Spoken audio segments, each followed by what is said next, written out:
Well, I guess that's just the silent intro. That was interesting. Hey, everybody. Welcome to Saturday Night Banter. The link is in there. Go ahead and if you want to hop on in, join us, just like this man here, Mr. LCS. How are you doing today? Good. How are you? Oh, my goodness. Oh, Did you recover from Slab Hub? man, I tell you, they had a kick in my back from when I just got rammed. I don't know. Yeah, no, they got me good.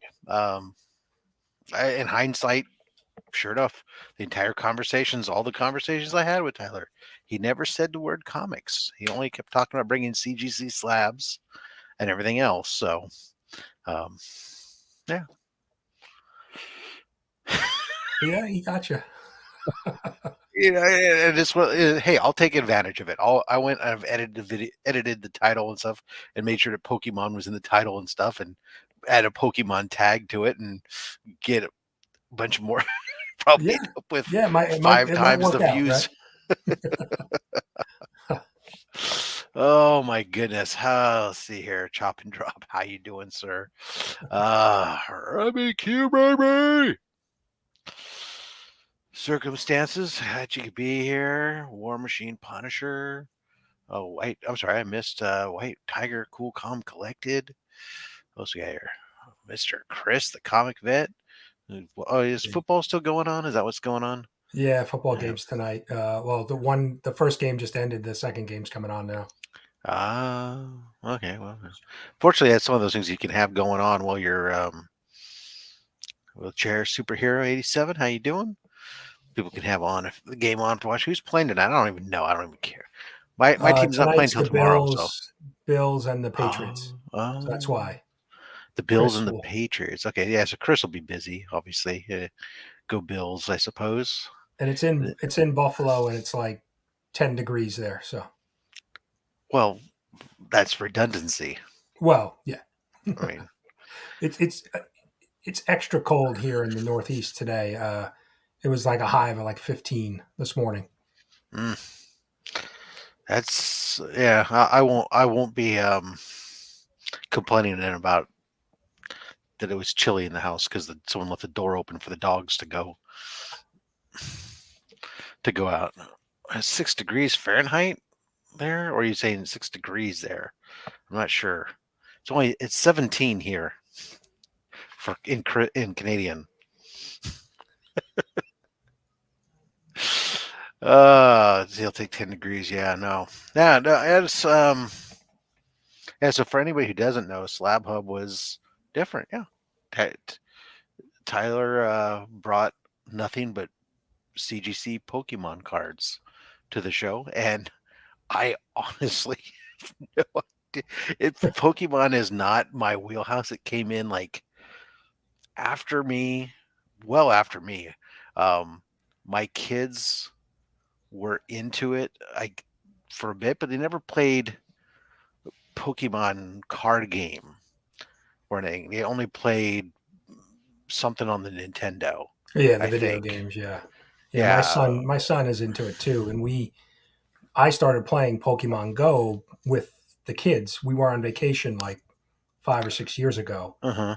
and it was like when it first came out, and we started playing. And then I play it with him. You can share and trade, and there's events that happen. So I continue. So I know a Is little bit that about still it through going on? the game on the. It's on a cell, an app on a cell phone. Right. Yeah, I remember when that was like the hugest rage and people were going all over the place trying to find all these Right. using their phone to see things that weren't really there, and Right. uh you know people getting bent because people's personal property, people were going on their property and stuff, Right. and Right. to try to look for freaking rare monsters or whatever the hell they Yeah. are. And I don't know, it's just, yeah, it's like Circus says, over his head, came in after my time. Yeah, me too. I mean, like, my kids, look, if any of you've had young kids, you get kids that get interested in things and they talk incessantly about the things that they care about that are interesting to them. And as an adult, you don't care. And so, I mean, you're happy that your kid likes something, but 98% of it just goes right out your passes right through because you're busy doing other, and you just going, yeah, yeah, yeah. And if you don't think that your parents did it to you, if you think, oh, I'll never do it to my kids, you're wrong. Wait till you have kids, especially kids that gain super interest in stuff. My son, I mean, probably could tell you, would have done a better job hosting the show today because I know that he was into Pokemon. Um, but like, I mean, he used to go off about like he was super into locomotives and shipping facilities and could tell you would go into great detail about the shipping capacities of like Rotterdam and cargo handling capacity times and all these things. And I'm like, what the hell are you babbling about? And yeah. But I'm sure Mark understands. He's got young. I'm sure Finn goes off on things on that you don't understand what he's talking about at times. Yeah, now it's the little one more than him though. Like we've had this. We didn't really have much gray area between them. It's very rare with Finn at this point because he can articulate well. But Hmm. now Monkey is at the point where she can talk her little head off, but can articulate maybe 3% of what she wants. It's Right. hilarious. Well, not even just the understand part, but they go get into detail and depth and on a just a stream of consciousness about a topic that you just have. You're like, Oh, like they just like revved uh, him up and let him loose on me. yeah. Hmm. Did you know that? It's like, Yeah, normally it's uh about a huh. Netflix cartoon more than Right. anything. Dude, I remember growing up, I feel like I knew every cartoon that was out there, whether I watched it or not, I was aware of it, you know? But now with these streaming services, he'll come home from Pop's house, having viewed something over there, and he'll ask us, and we're like, dude, I don't even know what words you're saying. Because the name of the shows, like I've never even heard this combination of letters spoken aloud before. It's just, it's something new. Right. Yeah. No, and that's what it is. Right. It's like I know, I know the words Pokemon were spoken in my house. And I know that my kids were playing the video games. And really, I probably know more than I was letting on.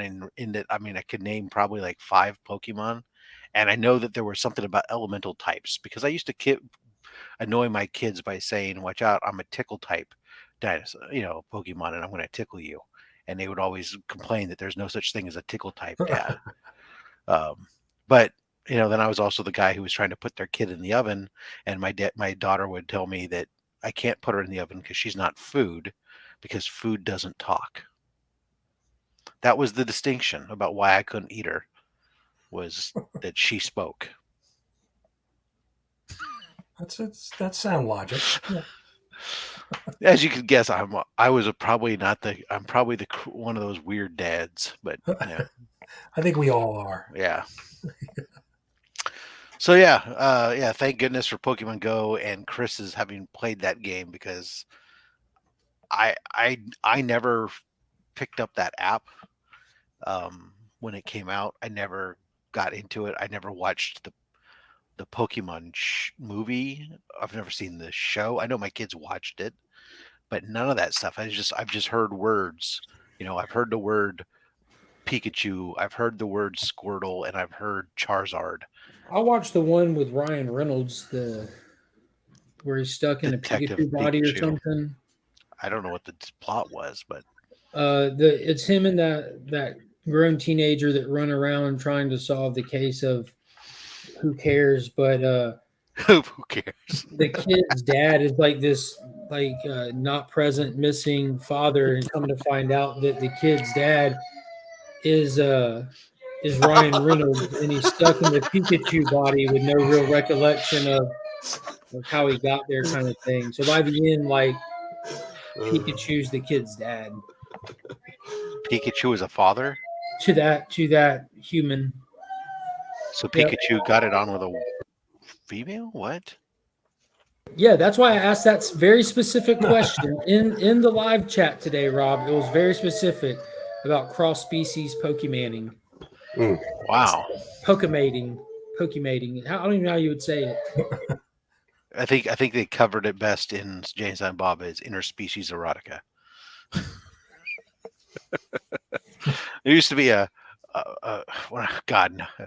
So my dorkness is, I played online video games like Star Wars, MMOs, and I used to play a game called Star Wars Galaxies. And I just remember on the server I was on, there was a town on the planet of Tatooine somebody had done, and the name of the town was Interspecies Erotica.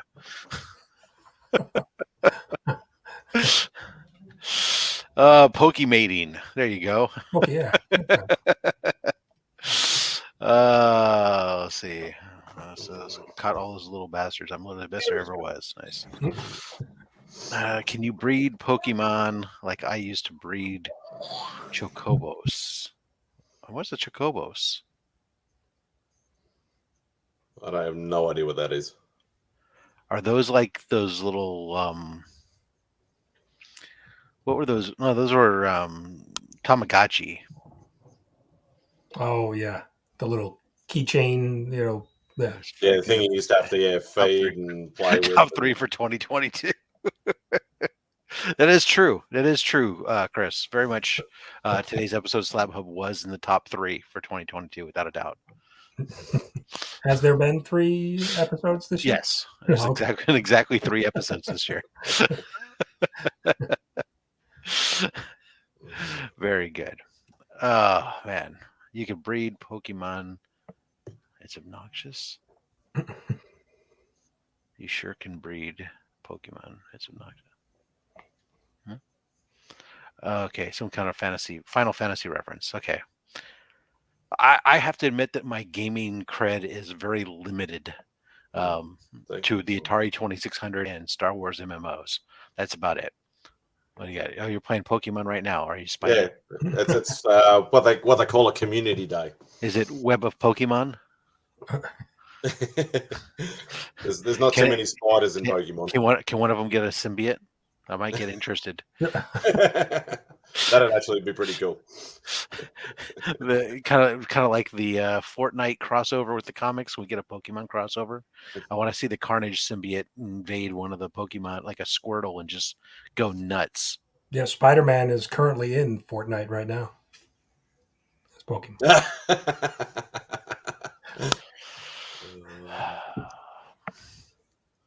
Well, there you are then. Well, the one thing about Tyler's collection was the card slabs. They looked pretty nice. I had never seen any of them, and definitely when he pulled out the PSA card compared to it, by far, I will give CGC props, man. I would totally go for the CGC card over the PSA card every day and twice on Sunday. There's just no comparison. It's not like the difference between a PGX and a CBCS and a CGC, where it's like a matter of preference as to whether or not you labels like, okay, yeah, maybe I prefer this a little bit, but I don't really care that much. That was just like a hands down. There's no doubt. It's the PSA just looks like somebody typed up a label, right? It's like the old CGC labels or something, right? Looks like it was done on like a Dymo label or something like that. Yeah, that was ugly as. Almost like it had I don't even remember if it had, like, perforated edges, almost like they tear it off, insert it in there or something. You'll be joining after the game tonight. Okay, excellent. Well, hopefully you'll be in a good mood, sir. Yeah, but is that football game, or are you playing, or are you doing he's American football. American football, yeah. He's watching the Bills, which is his team. They're in the playoffs. Playoffs? That's right, the playoffs. So I do know about American football. Not a lot, but we talk. Yeah, all you gotta know is that really big dudes plowing each other and then stopping. Yeah, it's like rugby with pads, except with a lot more stoppage. Yeah, that's right. Yeah, pretty much. Yeah, I used to watch it all the time. We used to occasionally get it on free to wear over here, but like really, really late at night, obviously because of the time difference. But yeah, I used to love watching. Like, I never followed a team. I was always the basketball sort of follower, but I always used to love watching it. Yeah, I grew up with it, and I like it obviously because I grew up with it. I mean, mostly about my team. I could care less about watching teams that aren't my local team, except when I was really heavy into fantasy football. I cared a little bit more about the others, but I really didn't catch myself sitting down watching games. I've never been that kind of a sports fan that just put on any football. I just need to watch it, right? But I think there's a good argument for I think they're just like a lot more violent because they have all those pads and stuff. They think they protect them versus you watch rugby or something. It's like people don't really get hurt that much on that show, playing that sport. It's because they know they don't have the protection of end screen. Yeah. It's not Pokemon though. What do you got there, Nick? What is that one here? Let's see. Hold on, me. What are they? What is it? It's not focusing. I don't know. I can't get the focus. These are the C2E2 MetaZoo cards. Okay. Were those like the cards that you guys were all going crazy over? No, I don't know. Were they expensive? No, they were free. Probably why. Okay.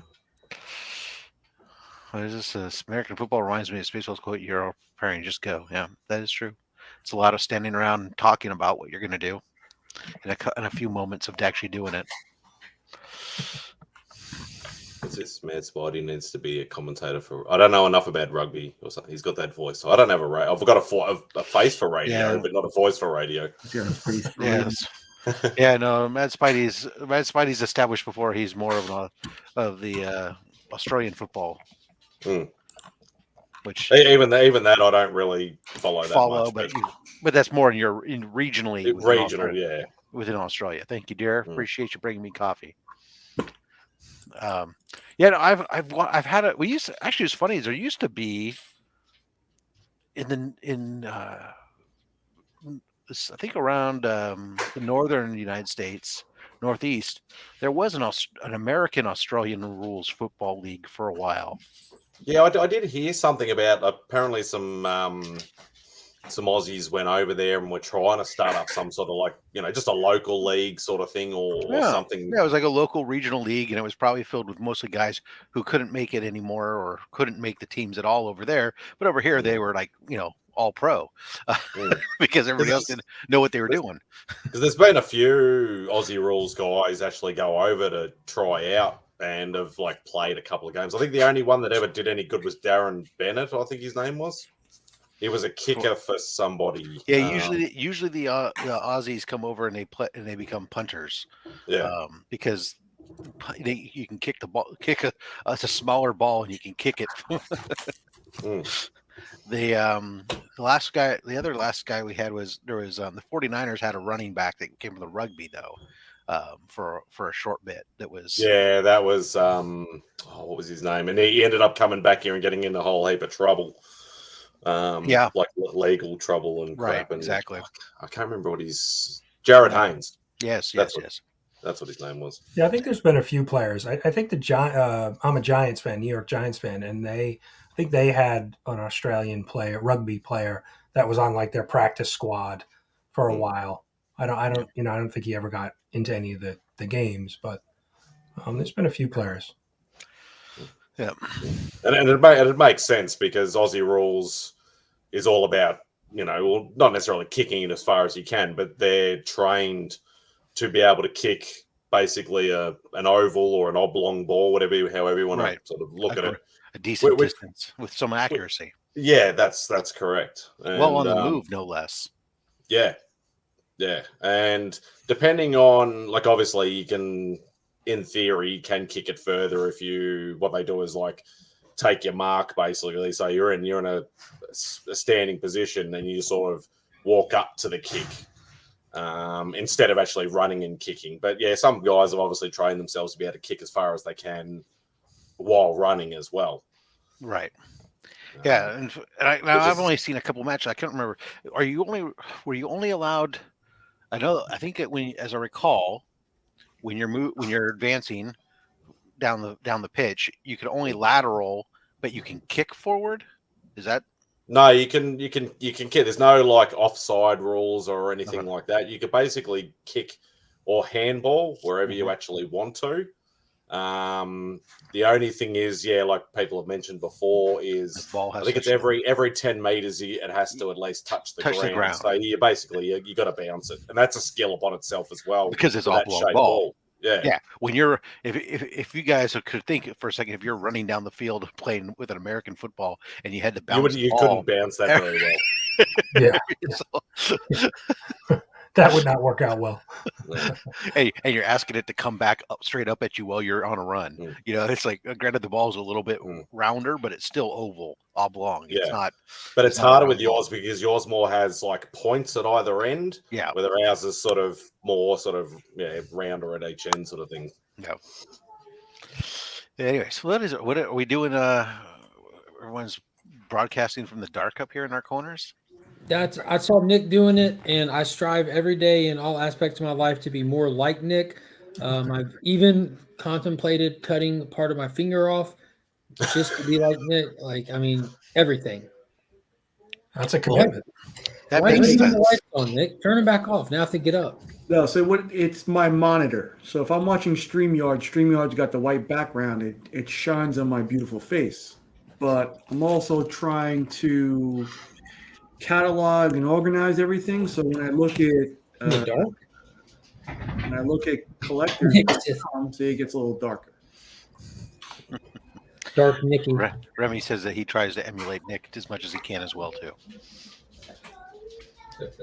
Joe, however, in his shop goes out of his way not to try to cut off part of his finger. That's only sheer luck at this point. That was the thing I remember for the longest time because my dad used to in his shop. He's like at one point he had stopped wearing his wedding ring and we were asking why. He said because it got caught in the bandsaw once. Yeah. I'm bad about that. I mean, especially when I'm doing like a video or something, I try to remember to take off rings and use safety equipment. But the truth is, I'm just not a safe guy to begin with. So yeah, I've the worst I did for a while. I had a really bad bruise.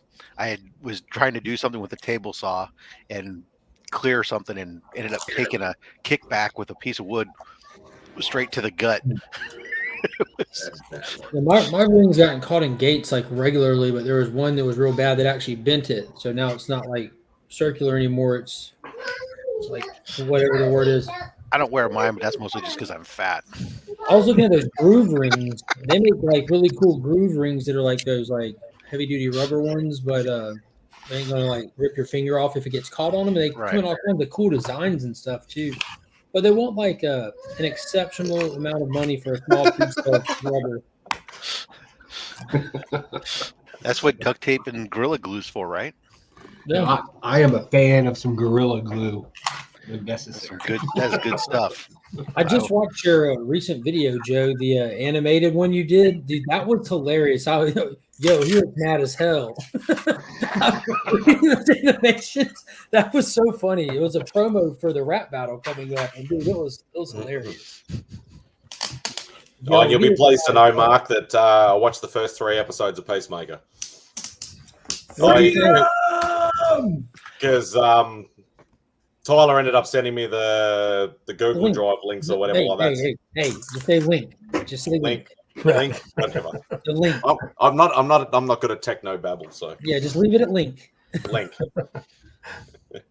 But no, that was that's a bit full on. He plays the biggest goose in that. He really does. That is some epic bro humor there. I loved every bit of it. Every bit. Wasn't it great? It was like perfectly balanced too, because everyone in the show is serious characters except 2. Yeah. So like it's not like the whole thing is just camped out. I mean, it's ridiculous banter at parts and stuff, but dude, it balances it well. Like just taking 2 goofballs and putting them in a regular reality kind of scenario where just their the way that they move through it and the way that they engage with their environment is what brings you the humor. It's just really, really cool. Yeah. And that opening song is ridiculous. Absolutely ridiculous.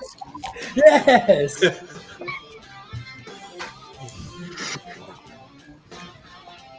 Oh, jeez. I haven't seen it yet. This is Just the opening. Yeah. This is the opening credits every time.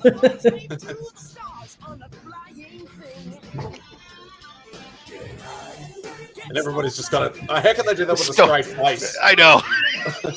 Like, how many takes did that take? Well, at least they're setting the bar. Like, don't take us seriously. That's right. It's just right here. It tells you it's goofy, but they're gonna play it straight. Yeah, exactly. And all the hairband music in there. Oh yeah, that's Oh. Well, awesome. the soundtrack just kicks ass, doesn't it? Choir boys, no way. And his father, that actor, he is, oh my God. Dude, his father is full on. You let him Good shoot old you? Terminator 2. I think Vigilante is dude, that landed completely not comic accurate, but they found a way to make him original, where he was just like the Punisher knockoff originally. You know? I forgot all about And judo. the eagle Oh, is Judo awesome. Master, my God. So is he. The Cheetos. Jesus, where are they putting in those? Stop. Listen, can we put Flash by Night in timeout, please? What? Oh, What? Oh, He's been he's spouting this. advocating for the Steve Rogers Rogers the musical, right? musical. I love you, TJ, but don't bring that nonsense in here. Yeah, I love it. That was Yeah, actually I have to. amazing. Me and my wife were like, wow, what the hell? No. Sorry. I mean, that Easily. that Oh my Peacekeeper God. is just the So intro is just ridiculous. too great. Well, I remember when it came on after I was watching the first one, I was like, "What the fuck?" And then when it was the regular intro, and it came on the second episode, the third of it, oh wow! I don't think I'm going to hit the skip button ever. It's a question of won't I hit the rewind button? But didn't he make a joke about something? He's not an Australian eagle or something like that. I thought I heard something really quickly. I think he said something like, "Oh no, it's not an Australian eagle" or something like that. I could have sworn I heard him say it. Probably. There's probably some comment and they just played it off of that. Yeah, I think I know what you're talking about. I'd have to go back and rewatch it. But yeah, I think you're right. Yeah.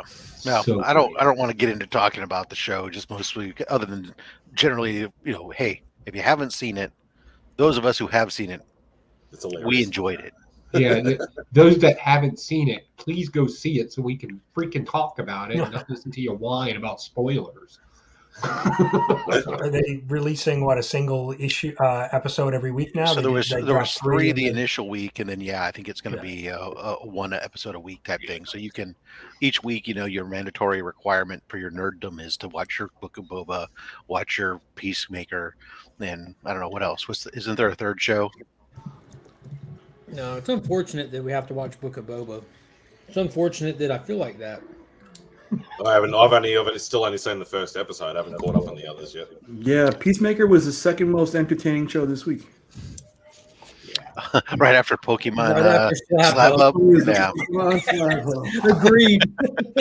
Yeah, I thought Joe might come on as Pokemon Joe, but changed his name.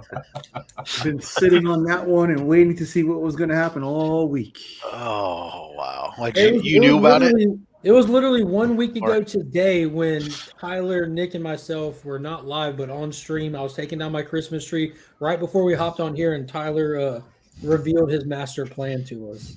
We're like, "Oh my God!" And Nick and I both had the same reaction. You better bring some books just in case. He kept saying, "Oh, I'm going to do the record. I'm going to show at least 50 slabs." I kept writing in the comments, "This is cheating, showing this many at the same time." I told him that every now and again he should just take a slab and pass it over the screen and then get to the other ones. I tell you, at first when he started off with the cards, I was like, "Oh, what's he doing with these?" I mean, and It's You whack can see your comics. You reaction. could have expected it. I'm waiting. I was waiting for if the first two sets he's going through. It's like, okay, you're gonna get to the comic books now, and then it just kept going. I was like, oh, he's not gonna fucking pull out a comic Yeah, book. it dawned. You can This tell when son it of a dawned bitch. on And me. then I started debating whether or not I was gonna fucking just pull him off the show, or whether I was just gonna let him go. That would have been hilarious. So, well, that was so much for that episode, folks. But You were a great. let's just go with it. sport, Be with Malcolm. the joke. Go with the joke. I get it. And then he would have gone on, "What did I do?" Oh, he said it. He said it. He said it. Oh, You now know, I he really, probably- him now and I Lou really wish I already had probably gotten the recorded Tyler the Sucks response. thing. Yeah, they probably would have already had the response video recorded had you done that. I'm sure that video exists. Their response to you kicking him from the show, that probably is out there, ready to be uploaded the minute after he was kicked. Well, They're very well prepared guys over there. yeah. Well, so anyways, it was thank God, like I said, thank God that Chris knew something about Pokemon. Yeah, a Because shocking amount. That's why had I it said re- maybe I should have hosted that one. I could have had my son host the show. It would have been fabulously more entertaining. But Now I although I do think want to a say lot of you guys just circumstances. Go now. Circumstances. Don't wait. They dropped the first 3 episodes all at once, which is like a miniature movie, pretty much. Like it's worth going ahead and jumping on. I think it's a good idea when some of these shows they start off with the first 3 episodes, just because it Or at gives you a least chance to set, especially the first season, right, when it's introducing something new, where it's get a chance to get you up to speed a little bit and into it, and not sit there and watch that first episode where they're just trying to establish everything, and you just go, yeah, whatever, walk away type of thing. Um, I think the Boba Fett could have done a little bit better if it had all 3, but even those first 3 are kind of like really kind of still standing up, relying on your fascination with the character and wondering where this is going. Yeah. I stopped watching Boba Fett, had to take a break from it and watch Forged in Fire just so I could see some action. Yeah, no, Freaky, I did I'm gonna chop this dig dead pig in 3. that Batmite reference was great. They went hard on it too. They didn't just say Bat might have moved on. They solidified that this guy is canon. It's crazy. Yeah. Batmite. Oh, I want to see that. I definitely need to see that now. Mm-hmm. Yes, James Gunn. And if Batmite exists, that means Mixiplex exists too. Mixpidolix exists, yeah. You put mix. Yep. I'm not even going to try to say his name. Yeah. Mixpidolix. Mixiplex. He was like he's like one of 3 Superman villains that's pretty much popped up in almost every live action Superman thing, like Lois and Clark, the New Adventures of Superboy from the 90s. He was just an easy one to do. Yeah. With like special effects that were available for you just to pop things in and out of screen kind of deal. Yeah. And it was somebody who could mess with Superman, because without having to have kryptonite. Yeah, and without having to have fist throwing, because it's always hard to do stunt work like that, Mm-hmm. Yep. Absolutely. He's a fun villain to have pop up here and there. Speaking of villains, Nick Ian and Mark. Oh. So, no. I mean, hear out where I'm going with this. So Jimmy has backed out of Sidekicks Talk Comics this week, coming up. Yeah, I messaged you back. Oh, did you? Yeah, I messaged you back. I didn't get a response from you. Well, it said seen immediately when I messaged you back, so I assumed that you just had the screen open because I was at work when I messaged you back. I asked you if that's Tuesdays, right? Yes. Yeah. What time? As I said in the message to you, 8 p.m. your time. Okay, I can definitely try. That's like borderline, like kind of like right now. I don't know if you can hear what's going on. Right. That's borderline. I can definitely try. I'd love to be there. Okay. You're gonna have to send me some deets on I what will. I need for preparation. I'll send you the Google Doc. That's. No, just say link. Just say link.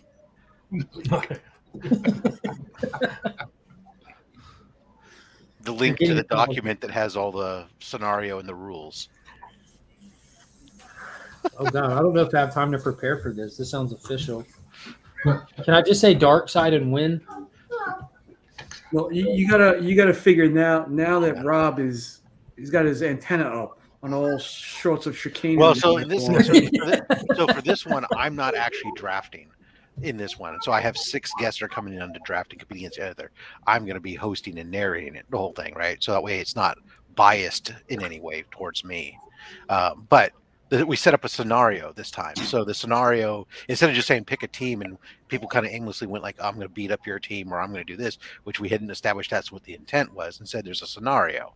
And hence they need to be predominant. They should be earth-based villains, because why would they care otherwise? The scenario is that they've decided their plot is to break into Fort Knox and steal all the United States gold reserves so they can take over and fund their evil endeavors.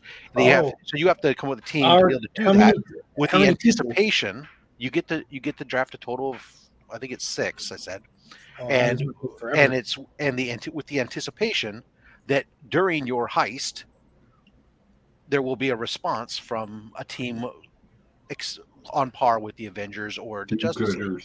So you have to build a team with that in thought of not just accomplishing the mission, but being able to stall and escape, Yeah, etc. yeah. So that's your Yeah. intent, to try to draft a team to accomplish that goal, and the audience will then choose who has the Joe, best. I'm about this. Are you going to be on this? Who all's going to be there? It is Joe. It is I was Tyler about to think Joe. The first thing or that popped in Taylor. my I'm head. sorry. Yeah, Joe, Taylor, Dark Gary side. B. God damn it! Why am I blanking? I think I might try to go an unusual route with this one. Well, definitely you need to be prepared, because I was on when we did the hero draft, Mhm. and I didn't do a lot of homework, and Oh yeah. I was underprepared. So Yeah.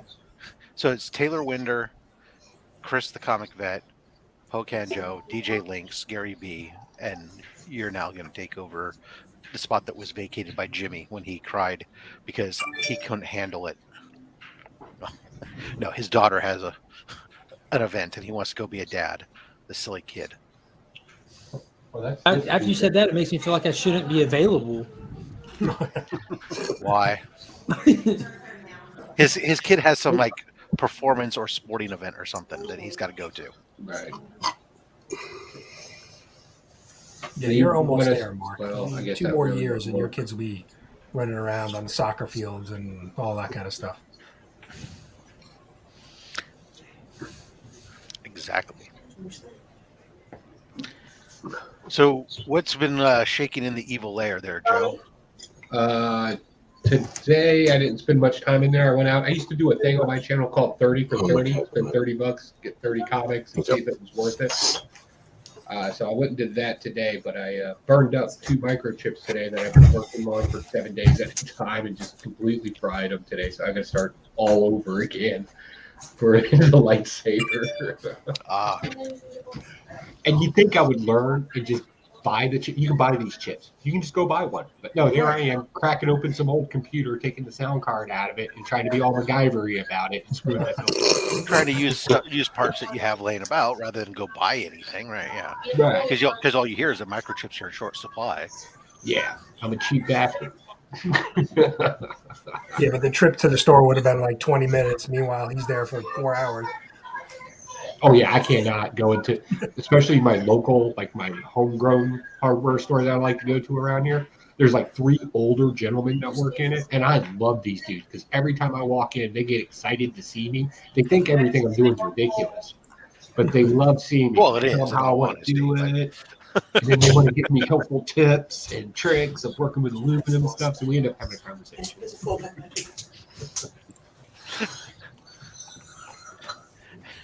I even tell them, if you want to hang out and talk to me, you owe me a cup of coffee. And they'll go get me a cup of coffee. It's awesome. You got to step it up and go in the afternoon and ask for whiskey. Right.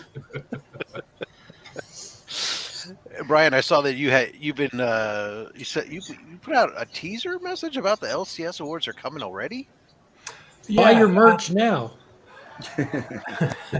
Well, what I've been doing is trying to get so I have a committee together of about 15 people. Right. And just kind of going over the new category, reviewing the categories, and we're going to add a few. And I want them to review how we're going to vote. Nominations will probably be the same. It'll be an open nomination, but then the voting, we may do a little different. Mm-hmm. So I'm just really trying to kick around some ideas before it. It's probably going to be. I kind of set an outline of the schedule. So it's the award show will be the first Saturday in December. That's kind of be the date, and I'll work backwards so the from teaser's there. a really big teaser. The awards are still at the end of the year. Yes, yeah. We're going to keep that, but it's the process. Nominations, for several weeks, and then review the nominations, then the finalists, and so. But so Austin LeMay still has time to get his You videos put up a and running video. and get to be considered for this year's awards. So the question is, Brian, do I need to start doing more original art videos? Isn't that the universal thing for do cocaine? No, that's No, I don't know. When he came back on screen, the first thing I saw him do was. Yeah. You still got something in your mustache there. keeping it for later. Yeah, we're definitely going to be upping the amount of categories. But part of that reason why is there'll be some duplicates for categories of different subscriber brackets. Okay. Oh, that's the other thing I was thinking. So Might have been a good idea, to try to make it, a little bit. Year for us one was little definitely fellas. Yeah, and so that way Are you we'll going to have be some more doing the balance same with the same number of categories? Are subscribers. you going to be coming up with new ones, more of them, less of them? We're almost doubling the amount of categories because some of the categories, like I said, are going to be in different brackets. So you may have 3 or 4 awards that are, under 1,000 subs. Under, No, I'm not talking about that. I mean, like just the category. We are adding a few new categories, definitely. Yeah. Will I get a participation trophy? I'm thinking about selling maybe an NFT of the trophy, and then everybody can have one.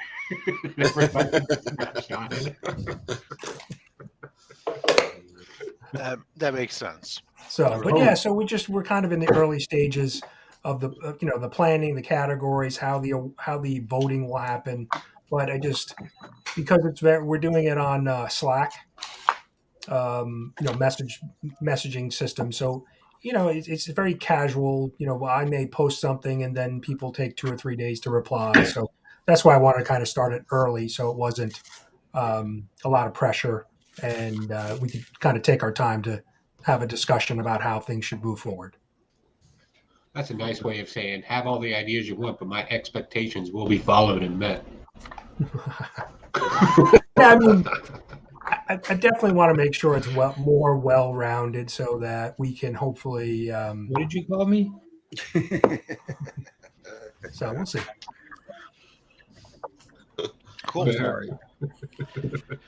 Nick, you've been doing well with some of the sales. I've seen a lot of stuff going up recently, or no, it's just kind of moving. Could have sworn Tyler, was it Tyler? No, Panda just unboxed something from you, didn't he? Yep, that was last week he bought. So, But nothing in my weekly barrage of Instagram posts. Have you been getting a lot of response? I mean, I've been sharing most of your stuff on Instagram just to try to, get people. I do appreciate everybody who's been shouting me out. You guys, Remy Q, as usual, has been doing a fantastic job. Yeah, I mean, I've gotten more than I have in the past. I think the new format for the posts have helped. Yeah, they're actually fun to look at now. Yeah, they look good. Yeah, definitely look good. mm-hmm. Yeah, so Yeah, they look pretty good. I think gearing up now. I'm going through my collection to see what I want to get rid of, and I think I'm gearing up for a huge whatnot sale. So we'll see. I made the mistake of this morning. I was making breakfast. I tuned into a whatnot sale. I don't want to bring up who it was, but it's. I shouldn't have watched her video or whatnot sale. It just killed me. Come on, you guys know who I'm talking about. Yeah. I probably That's not don't. hard to but figure yeah. out. Yeah. I don't have a clue. Nerdy girl. I've said it.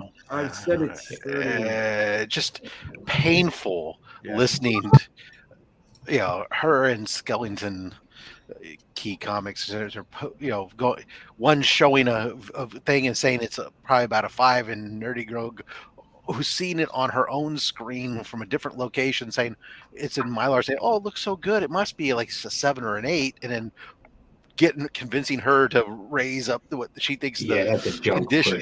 It's like, oh my god. Well, they're trying to do bloody shill billing on the bloody shill bidding on the bloody screen. It was painful. I'm like, and some of the things that they're saying, like, just say, "Oh, this is the first this," and it's like, no, it's not. You don't. They're reading it off of Key Collector. That might be where they went wrong. Real OGs get both. Yeah. I forget what it was exactly. Yeah, It was cool at times, but you cannot like fully rely on it at all. Yeah, no, it was like one of these things where like it was. I think they were saying I can't remember which character it was, but it was something like this was the first something. It was like it was the first issue of that character's book, but it wasn't the first appearance by any stretch of the imagination, and they implied without saying they never said it was their first appearance. They just said, "Oh, this is the first whatever," and it's like made it sound like it was like, "Oh God, you guys are killing me." Speaking of which, Rob has a new round of mystery boxes out there, guys. He does. I saw that on Instagram. That's true. Yep, they are up. They have not sold out, so how much are available? $300. And what does that get you? Good question, Joe. I assume comic books.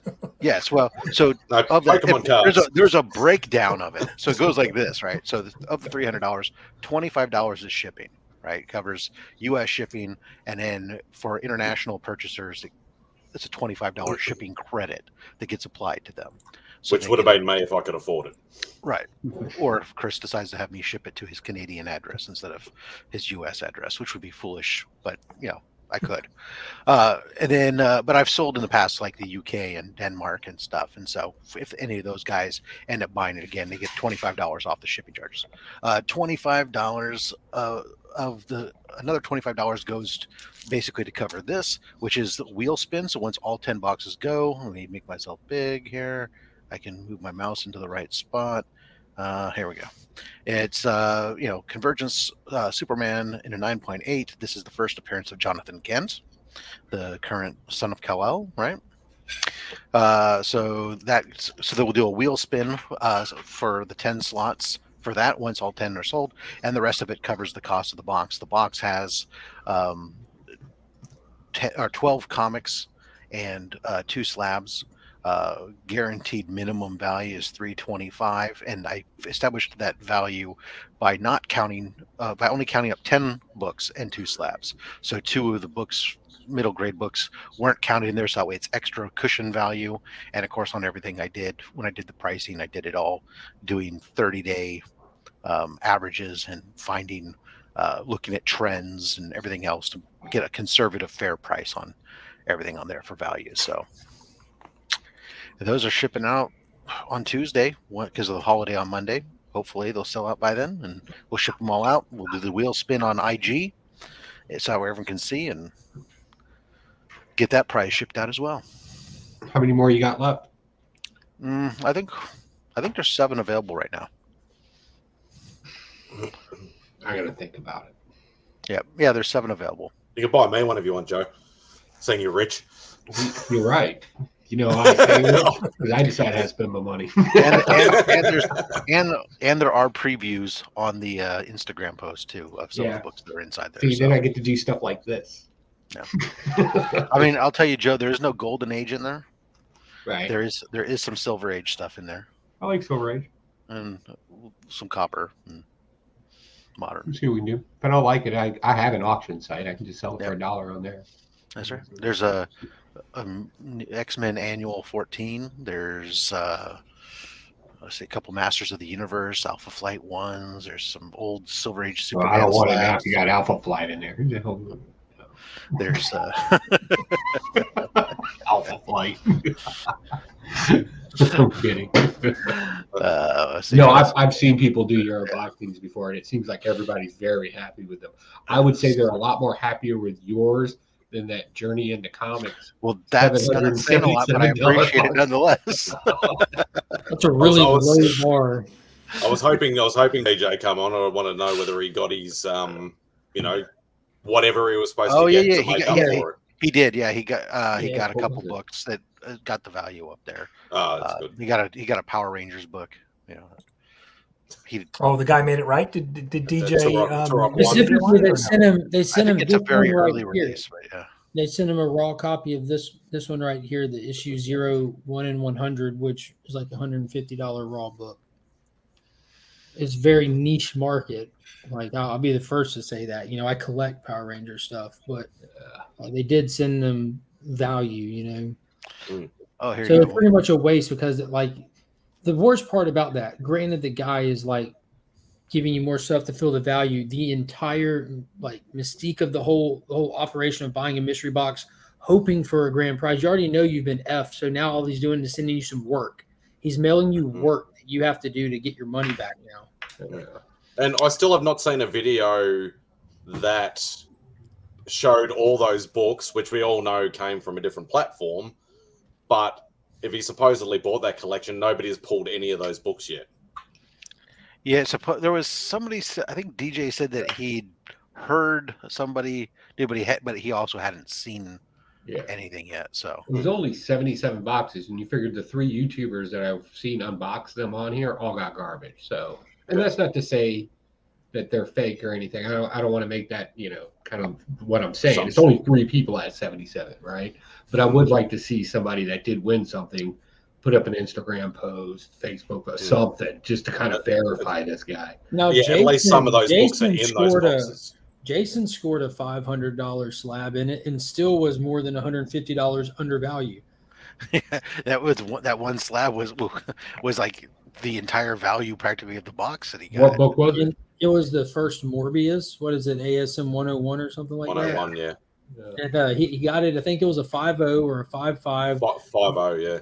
The FMV on it was 525, between 5 and 525, because Jason wasn't playing around. He already knew how these were going. So he sat there, and forget putting the value on screen. He sat there with phone in hand with book and did it in real time, like check the listings. And I think it was like between 5 and 525 book. And he was being gracious, just like everybody else. When something was under, he still rounds up, very graciously rounds up. And he was still better than 150 undervalue, I think it was. Who was this again? Southern Comic Geek, Jason. Yeah, I saw that one. Yeah, I didn't see his. I saw Alan May's, and it looked like Alan had some same books that DJ got. Yeah, that Sandman book will look like the same book. Yeah, well, if you go back and look at the preview pictures, that X-Men Adventures is probably the weakest book in the previews, and one was a 9. That was the book. One was a 9.4, one was a 9.6. Both of those were pictured in the preview pictures, as was the ASM 101. But what he's doing, he's clearly just starting with the bottom of the barrel stuff and sending it out there, trying to hold as much as he can. Well, there was a mystery box person back in the day. Not to sound like the old guy, but it just happened. Back in my day. They had, let's say they did 10 boxes and 5 of them had something of value in them. If you came in and ordered and he realized you had a YouTube channel and did YouTube unboxings, you were guaranteed one of those 5 or the higher ones for the unboxings. Yeah. This shit would be marked. And then admitted to it online and goes, yeah, that's called good marketing. And I was like, even better marketing would be keeping your damn mouth shut about it. Like, that's not a time for a teachable moment. Oh, you got him. Yeah, no. It was what, 77 boxes at $777. It's over $59,000 if he sold them all, right? Yeah. And he said he bought the collection for $70,000. So how does that work? Yeah, I mean, but if you're going to put out that amount of boxes at that price tag, you need to really over deliver. Well, he didn't need to sell them all because he was keeping all those good books that were in the picture. Yeah, maybe. Yeah, like if I had bought one of those boxes and I had got all that crap, but if I had got that giant size X-Men, I wouldn't care, because even in a crap raw grade, that's still way overvalued. Oh yeah, no doubt.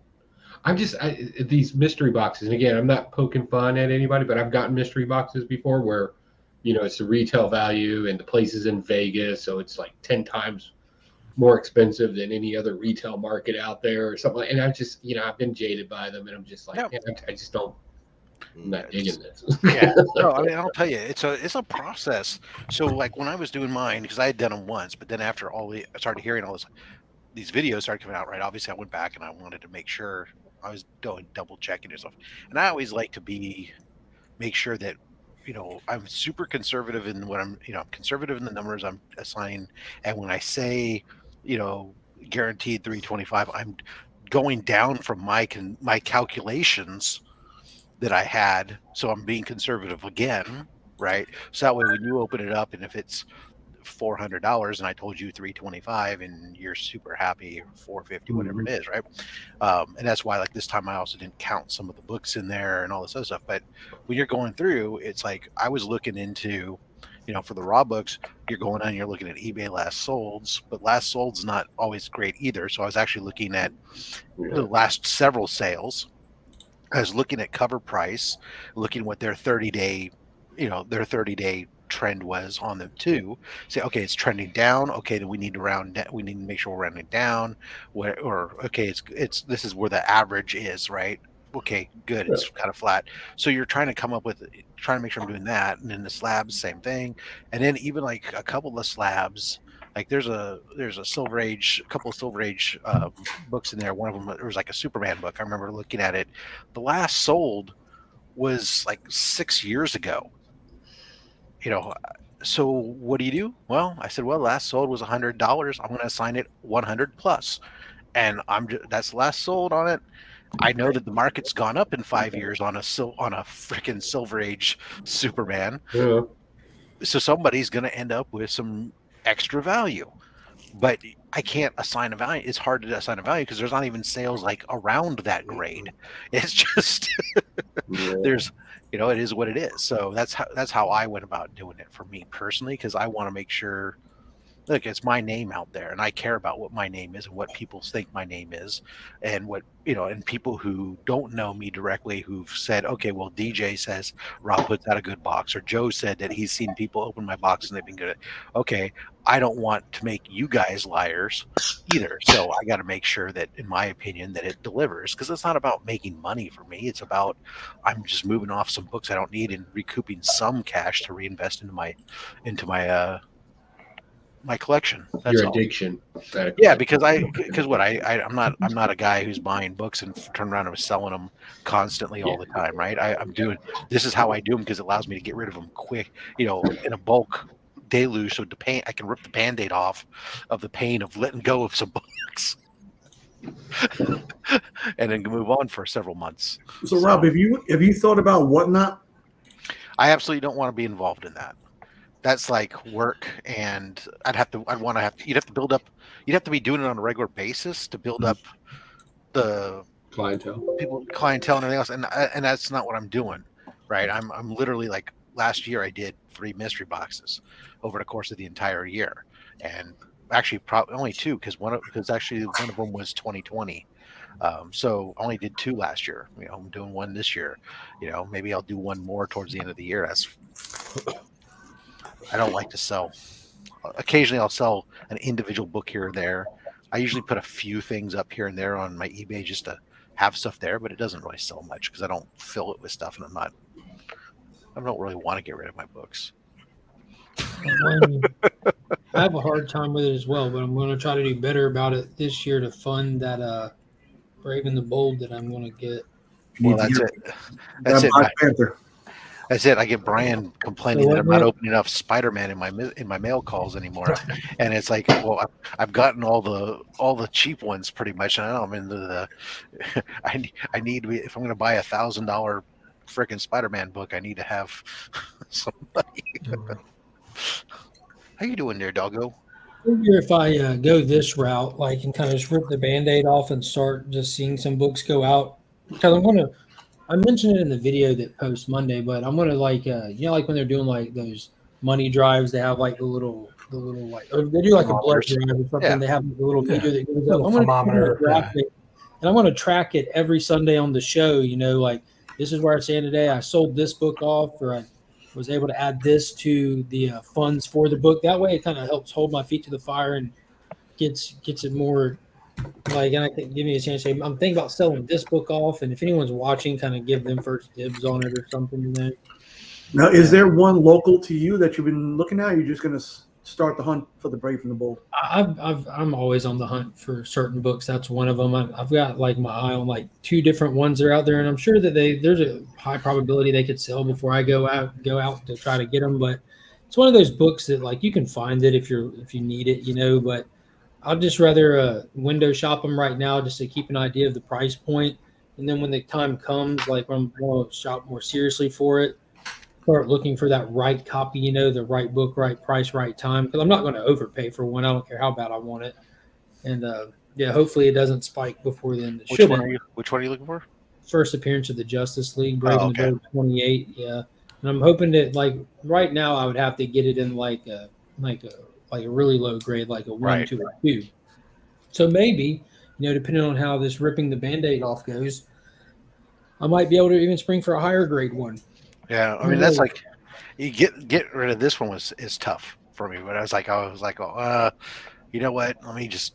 I wanted to have a nice because I wanted to kind of give it that kicker to the whole thing, and so I said, let me go ahead and do the wheel prize thing and as well on it, and I just wanted to have a good book for it. So I'm like, oh well, as much as it pains me to get rid of that book, It pains me not to be on the wheel for it, but it also pained me to spend $300 that could go into that book. I'm trying to like really focus on that thing right now. And I know if I got that box, there'd probably be a couple in there that I would keep, and then I would be tasked with having to sell the rest. And that's the dilemma that's the hurdle I'm trying to get over first. I think if I could get over that hurdle, it'd make for a lot more fun in the hobby too, you know, because you can buy mystery boxes without being financially burdened by buying them, because you're just going to get your money back. You know, even if you want to roll the dice on an expensive lottery ticket, you don't win, you have the ability to get your funds right back. Like not immediately, but you know, you're set up for that rotating hobby funds. well, and the ones that do them on a regular basis, they're more likely, you know, the guys you see the guys that go like, oh, I won like 3 or 4 GPs on these different boxes and stuff. So they're also the ones that are getting them consistently, right? Versus, oh, I just got one and I didn't win, so forget it, I'm done, right? Because they're a chance. It's not. So, and some of them not even a good chance. And I've been watching a lot of videos from Picking and Punching on YouTube. There's this guy named Rob the Scoundrel, who's like a professional independent wrestler and a modern day treasure. Yeah. So he's had an eBay store for a couple of decades. You know, he goes out like garage hunting and bartering with people and all kinds of stuff. So he's able to get mystery boxes and just put them directly into a store. You know, it's inventory for him at that point. Right. He pulls books that are going in his PC and stuff like that, but you know, I don't ever plan on having an eBay store set up. I feel like as time goes, that becomes more and more of a bad idea. You know, they kind of punish people for using their service at this point. Yeah, it gets more and more expensive every year too. Yeah, but some things, you know, you got to look at like that Black Panther, for example. Sell it now because you're going to be able to pick it up for cheap soon. You know, wait for the movie to come out or for this actress to open her mouth again, and that book will plummet. Well, didn't they pretty much already like last week like put it in stone that Shuri's going to be taking the mantle for at least a little while? Yeah, so I think the time to sell that book would be the trailer time, right? So in all sincerity, I think before anybody else holds my copy of that book, it would be in your possession for a little while first, Nick. You know what I mean? Because I looked at some of the numbers on it. No. And I mean, since I've gotten back, I've had that book about a year in a 9.8, and that Black Panther spec was the only one that scared me throughout. Because she's always opening up her mouth, she's getting hurt, you know, and there's still a lot of time before the movie. No, I'm just saying it would benefit it more to be graded than raw. Yeah. Well, where's the value on it now, Nick? Is it the 9.8? What's it? The 9.8 asked for like $6.99 or a bunch of the asking prices around there, and they were selling for around there for a while back, like when those first rumors came out, just those initial frontline purchase people.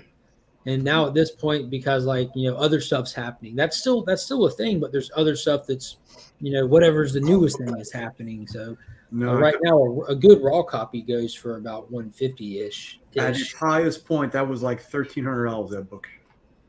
Yeah, so right now they're sitting on around $7. Which book is it? Sorry, Nick. Black Panther 2. First Shuri. First Shuri. Okay. Mm-hmm. Yeah, there's been a lot of books have come down and. Yeah. And after all that news, I made sure I got rid of everything that I had from her. Everything. That 9.0 that you just had come back in, is that one moved yet? Oh, that's not mine. That's not mine. And I advised him too to get rid of that. So.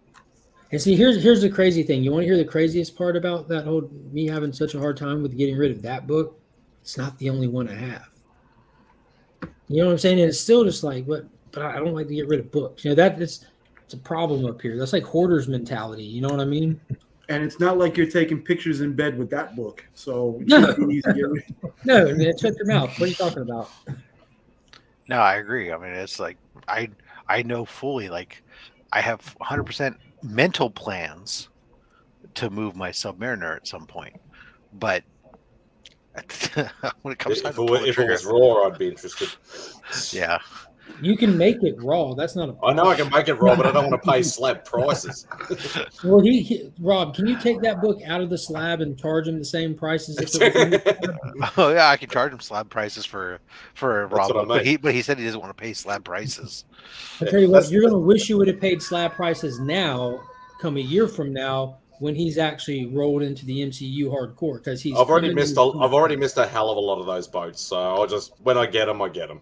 It's the same Yeah. thing with Miles. Miles is expensive now, but if you think he is now, wait. But just wait, yeah, just I wait. still haven't got Ultimate Fallout 4 yet.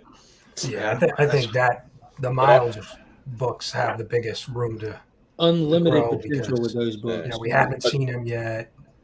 You know, I don't live action. particularly want to pay $1,000 for a raw book. Get a second print. A modern raw book. I think that's just Get a second print. You ridiculous. can still get a second print pretty inexpensively. Yeah, I'll sell you By one. inexpensively, I mean a couple $100.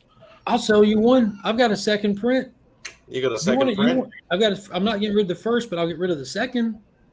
Yeah. As long as it's not a facsimile. No, it's a second be $1,000. print. It's not. Second it's print. not- I With know. his mask off? like 30 or 40 It's prints. the one. It's yeah, when he's standing in front of the letters. Yeah, Instead of where you behind actually see Miles's face. them. Yeah, my second print is off at grading right now.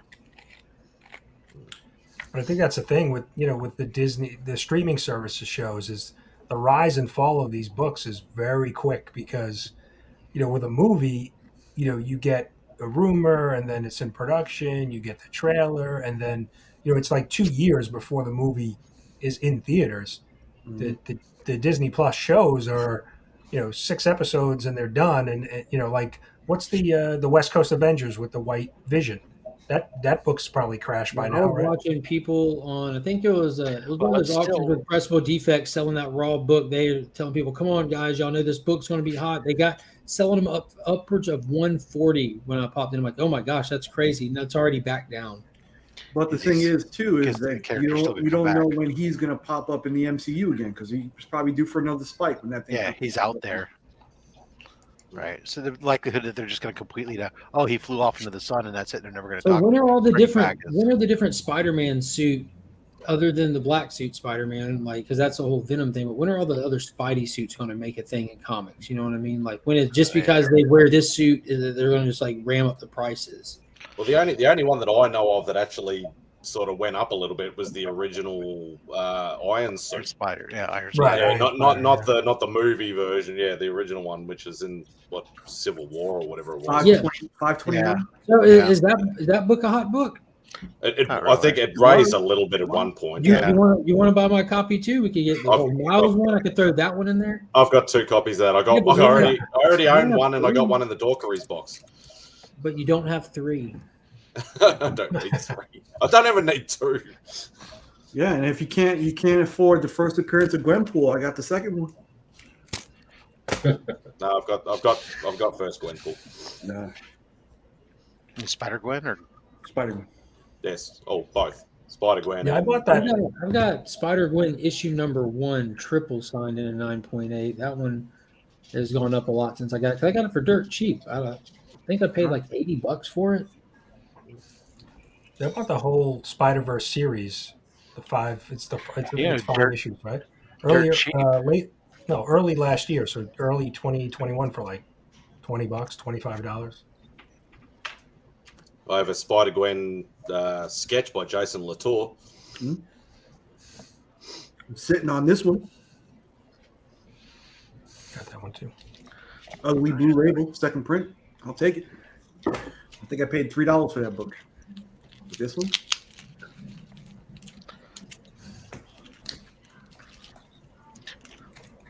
it's like that one getting ready to go out to Bendis signing. Nice. Oh, I got the one. Will you put a note on there and ask him to stop writing comics? And send that one off to the Bendis signing too. Hey, isn't that the A cover to that one that I sent you, Nick? You need to get the B cover for that. The second print. Then I got a board ready to go to send off with the Ultimate Fallout 4 to send off to the Bendis signing. Who already has signed the Ultimate Fallout 4 that you have? Clayton Crane and Bagley.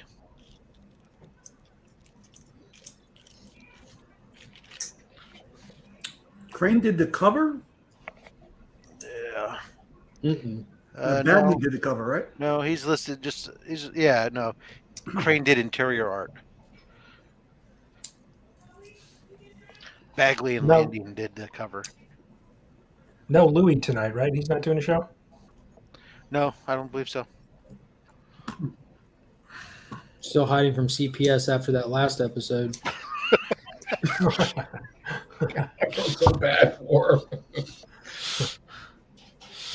You could tell he was just distraught yes, when he thank you, turned around DJ. and looked at Thanks his for kid. bringing He it was up. just like, Oh, that wasn't okay. I'm sorry, Louis. Poor Rob's been abused these past 2 weeks.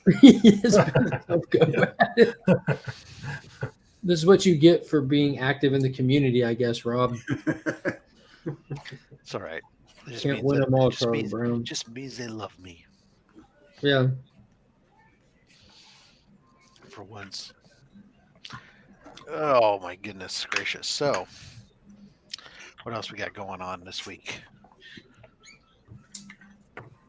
You got so your what about tomorrow. that? Since we're talking about comic books and everything, what about that Naomi? They're talking about the show on the CW. I was so I still have excited. the first appearance, the cameo appearance, however they define it. Dude, those books are probably going. They're probably just going to call for total destruction of all of them. It was the most difficult episode of any show ever that I've ever watched in my life. In all sincerity, Oh, it's Like, it already was on? I didn't even know. Keep Yeah. discussing. it was so poor. Like it was done really, really badly. And for you to say that too about a DC property, whoa. Yeah, I normally can let go of stuff and just like enjoy it for this. Like it doesn't have to be high quality. The performances don't have to be great for me to enjoy the story. Stories are where I like exist in things. I catch where you mess up writing them and this and that, but this was just god awful. The performances felt like you were like sitting in a middle school like theater watching them like act on stage from a drama class. It was kind of like overproduced with some of the the lighting and the graphics and stuff, which was perfectly fine, but the story made zero sense. It was heartbreaking. Like me and my wife were Are they sitting like, basing what it are off they? the comic book? Is it the first few issues Yeah. of the comic book? I don't know what they're doing. Like, it's not like that. It's not like got like source material in it. You'll see. Like, telling a story is difficult for whoever wrote this episode. Yeah. And it Well, was the comic just. book was a horribly written comic book, so you don't really have much to go from. Oh, it there. must be accurate then. Yeah, Yeah, the first 5 issues of that were just, I was like, oh my God, who cares? You never really saw big price jumps in those either. Yeah. Like I heard a lot of chatter about it, Mm-hmm. throughout the years, but I never saw any movement anywhere. And I was just like, John I Stout, got I'm glad you enjoyed it. You should do like an online blog explaining what the hell that first episode was about for anybody who watched it. You probably I'll watch it. whoever watched it will probably be seeking you. It was just god awful, man. It broke my heart. I say that Because but I they've been really actually they've been like hitting home runs as soon as Superman and Lois dropped, and they started this kind of new direction with letting shows be their own thing and have their own style and their own feel, which is awesome. That's one thing for me that gets like really lost with the MCU universe is everything is the same. It's got the same tonality, the same feel to it, the same all connected. like humor. Yeah, well, not even just the connected part. Like nothing feels original anymore with it. It's just all off the same assembly line. There's no artistic flavor to Did all you of them. not see that wonderful masterpiece, Don't Eternals? say Eternals. God, don't say Eternals. I watched it last night for the first time. How was that Sorry. dumpster fire? Yeah, I watched That it too. was- I watched it. No, Thursday night I watched it. I was more excited about the last end credit scene. Yeah, right? Are you a One Direction fan? Not that credit scene. Um, I actually said that to Beck too. I said, "Oh God, they've put a bloody One Direction in bloody Marvel universe," and she's like, "What the fuck are you talking about?" yeah. So I was excited about the we're- Pink Floyd song in the beginning, and then it kind of all went downhill after that. Yeah, they're trying to honey dick us. But John, I'm really excited about her in the comics still. You know, like they're really trying to like she's a pretty much a newer character. Granted, her miniseries has been out for a few years. She hasn't been very much used, so it's really cool getting to learn a new character in real time. You know, instead of pulling up old characters from the past and this and that. So I was expecting to really enjoy that aspect of the show, like there's not a lot of mythos to her and everything, so it'll feel fresh and new. But it was just, dude, it was just awful. I said I read the first 5 issues of it, and then I read a couple after that. And I think I was more excited about Naomi when we both read the same run where her first appearance in the Justice League as a Justice League member. Yeah, you know, yeah. and then Superman's like, This is current hey, Justice League. yeah, let's take care. I was like, now this is kind of cool. All right, let's formulate this. You know, This started Business's run with like a soft reintroduction to who she is, like not like an origin story, but just dealing with a story arc focused on her. So people like myself who aren't very familiar with her, you get familiar with her and her world, and you find out she's not of our Earth and this and that. So it was just a weird show, like watching a DC show and watching these people operate through it, and you're watching it and you're like, does Superman exist in this world, or is he supposed to be a comic book character in this world? And does the presence of these people, these superpower people fighting in the street, why am I as a viewer not able to understand if the characters in this show believe these people to exist or not? Like, So is she a newer character, is she? Like it made zero sense. She's been out for a handful of years. Yeah, that sounds like a zero sense. Like she writes a Superman fan page, like the second most popular Superman fan page on the internet, but they don't explain if it's fan fiction, if she's on a world where Superman exists or not. Then he pops up like obscurely, you know, where you don't really get to see, like you see him, but it's not like that's part of the story. It's the fact that he popped up, you know, but But look, there he is flying in the sky. Yeah, the way that they all react with it, and like you don't know if they're like, who did this hoax? What's up with it? What do you mean hoax? Like, did Superman just get into a fight in your small town as he was passing by, or like it makes zero sense, man. I'm like, this is crazy. I'll take a look at it. Yeah, I'm sticking with it. I'm like, you know me, like I'm gonna hope it like irons itself out a little bit, but man, it was bad. I cannot recommend it to anybody. I'm going to take, as Joe would say, I'm going to take one for a team for y'all's pleasure, but I'm not going to recommend it to anybody. Suffer for your amusement. Yeah, I'm going to suffer for your amusement. And I hope that there's people out there that enjoy it, because I'm not going to sit there and criticize you for enjoying it. I'll just invite you to come talk about it with me, because I might need your explanations, because you know, I watch stuff through a different lens than everybody else, as they watch stuff through a different lens than myself. Yeah, I look at things very much different than other people. I sit down and as soon as the credits start, I make up my mind that I'm going to hate this. And then what have you got, Rob? It is up to you. Hope they can convince you otherwise. Yeah. Comic book. I mean, at least it's not bent or whatever, so I'm okay. But this is a comic book. Sent. Yeah, that's how I send them. It looks like it's been pressed inside of that package. Yeah, I don't think. Naomi's show is on the CW. Right. Jim, it was, for me. It was so rough.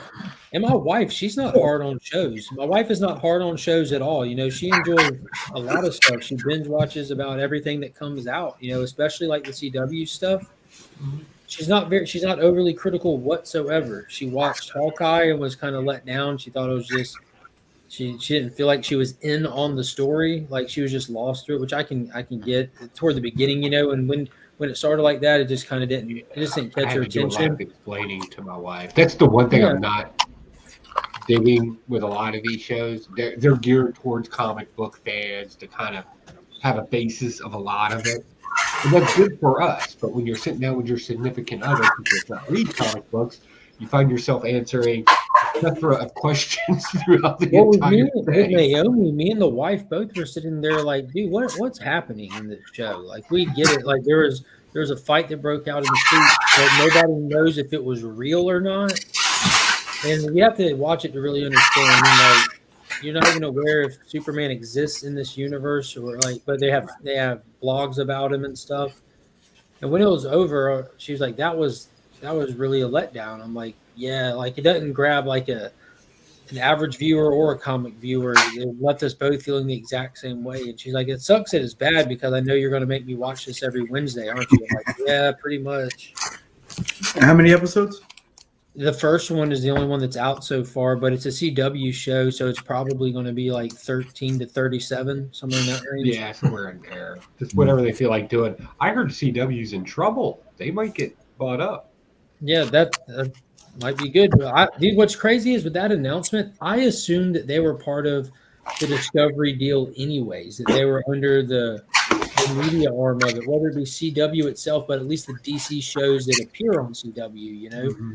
So I'm not against it. What All I want is them to be in a place like not them CW, but whoever is in control of my DC TV shows and movies. I want that person to be in a financially stable place so that they have time to really do quality stuff instead of bouncing all around, you know. Does anybody know what the hell CW stands for? Dare Is it to Cox defy. Warner? Is it Cox Warner or something? I don't know. I think it's Dare to defy. Because I remember it used to be WB and UPN, and it was Warner Brothers and UPN, and they combined together to be CW.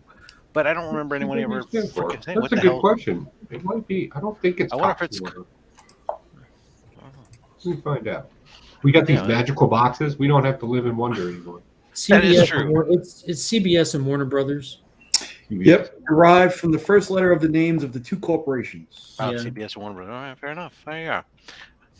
Which that makes a lot of sense now because Supergirl season 1 premiered on CBS, and they're immediately like, we all move this dumpster fire to CW ASAP.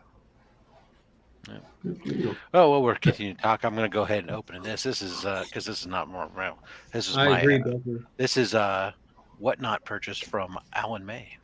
Hey, so hey, Mister, I don't get involved in Whatnot. Here we go. No, I don't want to sell on Whatnot. I said sell. I picked up a timeless variant of this minutes variant from Paul Dunn today from Dunn's Deals. Nice. Nice. I do periodically go on and check. Mostly, I try not to spend a lot of time watching because it can be expensive. But Alan May makes it easy for me to not spend a lot of money because he puts sudden death, and sudden death auctions are harder to actually win sometimes. Yeah, I agree. Circumstances, they need to move all DC properties, period, to HBO Max, because for one, we saw the ones that originally started on the DC Universe streaming service are over there now, and so we saw the quality of those looks the same, like the production. So you can tell that HBO doesn't have a huge financial arm in them. But we got our first real example of what HBO money looks like when you throw it at DC stuff with the Snyder Cut, which was just they let the creator do his thing. Great sign.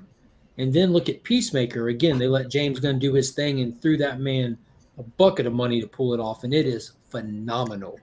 All right. Alan always throws in some freebie books. So in the freebie books here, we have a Shadow Masters book 104. Oh, nice. The origin of the mysterious ninjas from the pages of the Punisher. So is this like going to be like a key now with him getting the new logo and the katanas instead of firearms? Wow. And here's another freebie. A polybagged Zorro issue 11. You better let that book breathe, Rob. Take it out of there.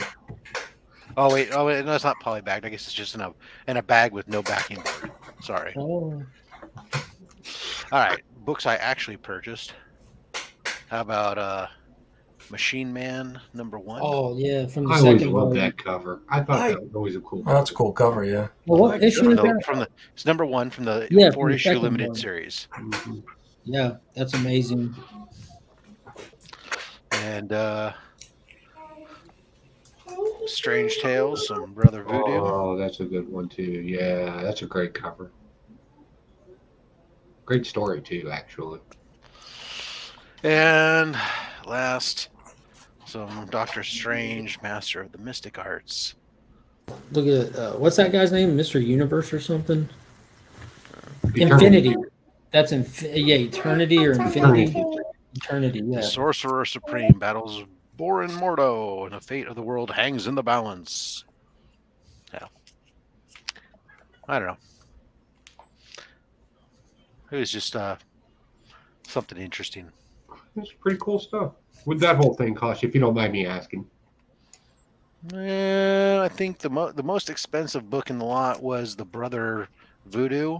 Yeah. I think all told, I think I spent maybe $18. That's his second appearance, though, isn't it? I believe so. Well- Let me double check. His first appearance was the issue before that, I believe. I missed it. What is it? The Oh, Brother geez. Voodoo. Oh, As interesting as this, Fantastic Four. Fred Hembeck, the Fantastic Four roast. For the Oh, wait, PC. who's the roast master in that one? Is that the one with... They actually use a comedian there, don't they? No, like it's you generic. do Never mind. He's like a man. y'all remember No. the challenge of this? What was it? Challenge of the Super Friends, the live action superhero roast that was done in the 70s. That's on DC HBO Max too. Is it? Yep. With that god awful movie too. Solomon Grundy needs a new pair of pants. So this is like the fourth appearance of Brother Voodoo. I thought so. So it's just an early appearance. Yeah. Still cool. Which god awful movie were you referring to? I forget the name of it. Again, Hey guys, I'm gonna run. I'll probably jump back on later on. How long, Rob? You going all night, 4 or 5 a.m.? Is it- All Mhm. the- you're Or gonna like that win. Eddie Murphy song. We like to party all the time. Party all the time. Party all the time. What happens when we coach down with Rick James? He puts you in the studio. Copyright strike, copyright strike, No, copyright. because it's us singing it, so it's okay. All right, I'll catch you guys later. Au revoir. Did any of y'all watch the pilot episode to the live action Justice League TV show from like the early 90s? Like Kyle Rayner, The Flash, Martian Manhunter, The Atom, Fire and Ice. Live action pilot TV show that never got aired. It was like Saved by the Bell meets the Justice League. It was funny, but it Yeah, had pretty much from 1990 to about 2010, I was pretty much just in a haze. they leaned into Martian Manhunter eating Oreos really heavily. Like he was obese from it. Nice. Oh, what else are you gonna do with it? Oh my goodness. I want Oreos now. Yeah. I like the vegan. background to all of us because this stuff over here looks like it's actually on my wall. Like it just kind of bleeds into it. The grayed out wall of comics. Yeah. One of We the didn't have older to change iterations. it, man. I was looking good. Well, don't worry, I'm putting it back as as much as I love widescreen, it's like at the same time we don't need to have like. For those of you guys watching, if anyone wants to hop in, by all means, the link is still pinned up there. You're welcome to click the link and join the chat, hang out for a bit. Tell us what's going on your channel, what's going on, or what did you see this week that tickled your fancy? I see. Hold on. So I was looking around on the internet. Oh checking yeah, all I the remember words. this. I didn't know that was a pilot. I always thought that was a spoof. I vaguely remember this, not from They're then, fighting but like the weather wizard or something. The Yeah, guy that I had a thought it- weather machine, and it was a legit actor. I'm trying to remember his name. Huh. Like he plays a villain in everything he's in. The actor they fought. I was always I've British. never ever seen that. It's hard to forget those costumes. Master David Especially since- Ogden. That's not him. Especially since the Green Lantern's wearing like blue. It's crazy. Why is the Green Lantern running? Thank you. That's right. Guess they fit. Well, they're all kind of power walking, actually. They're not even really Right. running. It's like straight up like late 80s power walk. Like, Through the mall, I wonder if they're thinking Ferrero or something. the Blue Hair Club rolling through the mall. Listening to their Walkmans or Discmans. That's a superhero I'd like to see. Walkman. All the superheroes are like, yeah, boy, we're going to fly there. And he's like, no, we must walk to defeat the evildoers. Actually, what was it in a Flash comic book? He went against the turtle. yeah. The turtle. And the Flash had a hard time because whenever he'd run him, he would move so slow, he'd just run past him. And like the whole thing in the comic book of trying to catch him.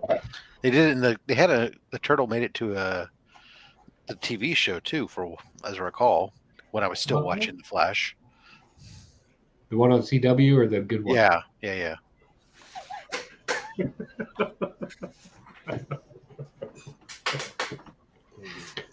I'm sorry, the first 2 seasons of Flash, they were good. But then after that, it's like somehow or another, that character just got really stupid. It couldn't figure anything out. I was like, what are you doing? And I'm tired. I'm sorry. You know what? I got so tired of like the big bad just being, oh, it's another speedster. And Right? You think he'd break that shit up. I mean, did he have not anybody else that could be a big bad other than they had was it the Thinker or whatever it was? The guy on the big chair. Yeah, Capaldi came in and didn't Capaldi play the Thinker? Yeah, I think so. And that was that was Suicide Squad. Oh yeah, that's right. The Thinker and Suicide Squad. Whoever it was. But even that one was kind of yeah. What are you gonna do? It's crazy. So I have a question for you, experienced people. Ooh, if you're out and you had to show. I don't usually talk about it. Yeah. You said Suicide Squad. I did too. Did he show it again? He showed it again, didn't he? Yeah. Wouldn't you if you had it? As long as Romy doesn't come on with that stupid cat bloody book. Mr. Bigglesworth, dude, that's a good book. I was looking at one of those the other day, actually. And I said, I wouldn't buy it. It's Mark's thing. I have this one. The Suicide Squad, yeah. Yeah, get you a copy, man. It's not really my thing. Suicide Squad's not my thing. I have in my possession a giant size X-Men #1. How many times have you seen it? I didn't even show it on Slab Hub. You showed it on. That's because supposedly you were going to come on a second time, but the amount of times I've seen that book in the wild here, I could count on one hand. Which one? Giant size X-Men 1. How many times have you seen this in the wild? Never. You're the first time I've ever seen that book. I've seen I'm sure that people have this book, but I've never ran across this book in the wild. I even made a comment about last July on the video that I had when I was on vacation. I uploaded 5 videos for the whole week of like a week of key unboxings because I had saved up content for then. And I did a lot of Suicide Squad books in one day.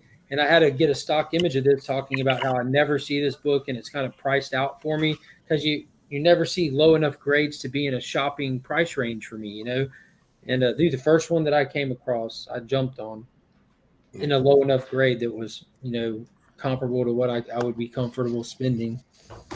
So talking about the wild, if you guys are out hunting books and you just want a quick reference to, you look at a book and you go, that looks all right price, and you want to check a price, fair market value, whatever you want to call it, to see whether it's any good. And you don't want to be sitting there on your phone going through eBay, sold listings and crap. Just a quick reference. What would be the best way to go, do you reckon? Go Collect. Go Collect. Is that a paid service? Yeah. Not for I use the free version, but that being said, free version's good. Yeah. I've had to reach out to Rob numerous times and ask him for assistance on because the free version will give you by grade, give you an FMV, but it's not going to show you the actual sales to see what are the recent sales. What about raw books? It doesn't even show you. Go to cover price. The free version doesn't even show you all of that either now. Right. Like, they show you they won't show you what a 9.8 price is, and they show you Some they show you like prices- an 8 and a 4 and a something. Yeah, or other it'll or show you. something. Yeah. So Cover Price has a free version, which will only allow you to do a certain number. I think like 10 lookups a day or something, or whatever I it think it's is. 3. Whatever it is, there's you can do a certain number of lookups at least for free without having to pay Yeah. for it. And then they're paid. If you want to have paid with unlimited, it's like only $3 a month. So it's So, not. Okay. Oh wow, that's so not it's I not use Comic Book Price Guide, and it's free to look up prices and stuff, but I use the paid service for it because I use their database to store my comic books in it. So if something does shift in a price or something along those lines, I get a notification. So I feel like for what I do and dealing with things, it's just a lot better. Yeah, because Cover Price is similar, but you only have they have a cap for the freebie. Like you can have 100 books stored in there. But I used it when I was like on at C2E2. I put like the books on my wish list essentially that I was looking for while I was there, so I could easily quickly pull up my books that were on my wish list and see, and it would bring up what the pricing was. I have my want list on there too. Yeah. I can put notes in there like, hey, this is the first appearance of this or that, or just little refresher notes for me while I'm out and about. Hey, Remy. Yeah, What's let's going reference on? here. Remy Q, baby. Yeah. He's like Beetlejuice. Mention How his y'all name doing? and he rocks up. I've been waiting to ask you ever since Thursday. When is Angel's Rant or Rave on Peacemaker episodes 1 through 3? Possibly Monday or Tuesday. I'm sorry, were you looking at a schedule She watched- or something? Do you have like a schedule over here you're looking at? You're like, oh, let me see. He was actually looking at her to see her facial expression. No, That's she's gone right now. Actually, the funny part is, and possibly one day I'll show everybody the array that I have going on here. But no, there's 0 notes. This is all from the hip. I was actually looking at something that had a lot number on it. I have no idea why. And then my lava lamp, I realized I left on since yesterday. And so it's like, since I brought this back, literally just to show like everybody, hey, this is something cool I brought from my room. I have it next to me, and so when I'm here, I turn it on, and you don't see it. Nobody ever sees it. It doesn't add any glow. There's nothing there, and it's too hot to like move around. But yeah, so yeah, possibly Monday or Tuesday. She watched the Eternals first. I want to hear that rant wave. I jumped into Peacemaker, and I told her, I was like, I don't know what you're gonna think of this, but check it out. So, hey Remy, there's a request in the chat for you to stand up and show your full T-shirt, please. well, I won't stand up because I don't have pants on, but I will show my T-shirt. Why has that stopped you before? Nice. I think DJ has a slab. I have the oh shit Jurassic Park underwear on that I showed on Let's Talk About It. So I do want to share, Remy, with you. So the title card for your upcoming appearance on Slab Hub has made its appearance. Oh, nice, baby. So Remy, what kind of slabs do you want to show? You know what? Now I'm not going to show it in Pokemon card, but I would like to show some stuff that possibly nobody else would have. You're going to show up with a bunch of lumber. You look amazing, Remy. No, can I just say that is no play on words. I'm going to show comic books that are graded. I'll very safely say that, but I don't know. I think I have an unusual way of collecting anyways, so hopefully there'll be a couple items that that folks, honestly, they've probably seen it before, but they may have not seen it on Slab Hub. So there. First appearance of Mr. Bigglesworth. Yeah. Yeah. Yeah. It was a tough decision between putting your head on Adam Cole or putting him on He-Man, but Can I ask also, will there be dolphin coitus in a slab next week? No, I don't think I could swing that. I don't know. It depends. He's not going to be on next week. He's going to be he's on the week after February next. 5th. Yeah, it's 2 weeks. 2 weeks. Yeah, after next week is Man Cave Comics. Remy said that he fears nobody, and he's happy to go on after Man Cave. Oh, hold on. Comics. No. I thought Austin was on, and then Man Cave. Yeah, Austin's on next week. Then Man Cave. Okay. You're Yeah. you're Probably 3 make weeks. You're 3 weeks thumbnails out. for That's like right. the next 3 months for the show. That's right. I actually messed that up when I said that on the show I today. was when gonna I say, said it's good to say the host knows what's going on. Yeah, He was baffled. Trust me. He was... I'm booked. It's booked out. I actually look. I got February 12th is open, and then there's like one date in March or April that's open, and then we're talking about booking May for a guest. I mean, it's like it's pretty crazy. So I I think may ask, I'll be a good palate cleanser for everybody after Man Cave gets in there. So I may ask to be on in May after I pick up this Brave and the Bold 25 CGC 3.5 tomorrow night. Get it. And then I'm gonna smash it open on your show, Rob. Oh, that's Yeah, that's what I'm talking about. You know why? Because I have my copy, so I don't give two shits what you do with your copy. You give it an acid bath. just drop it by accident.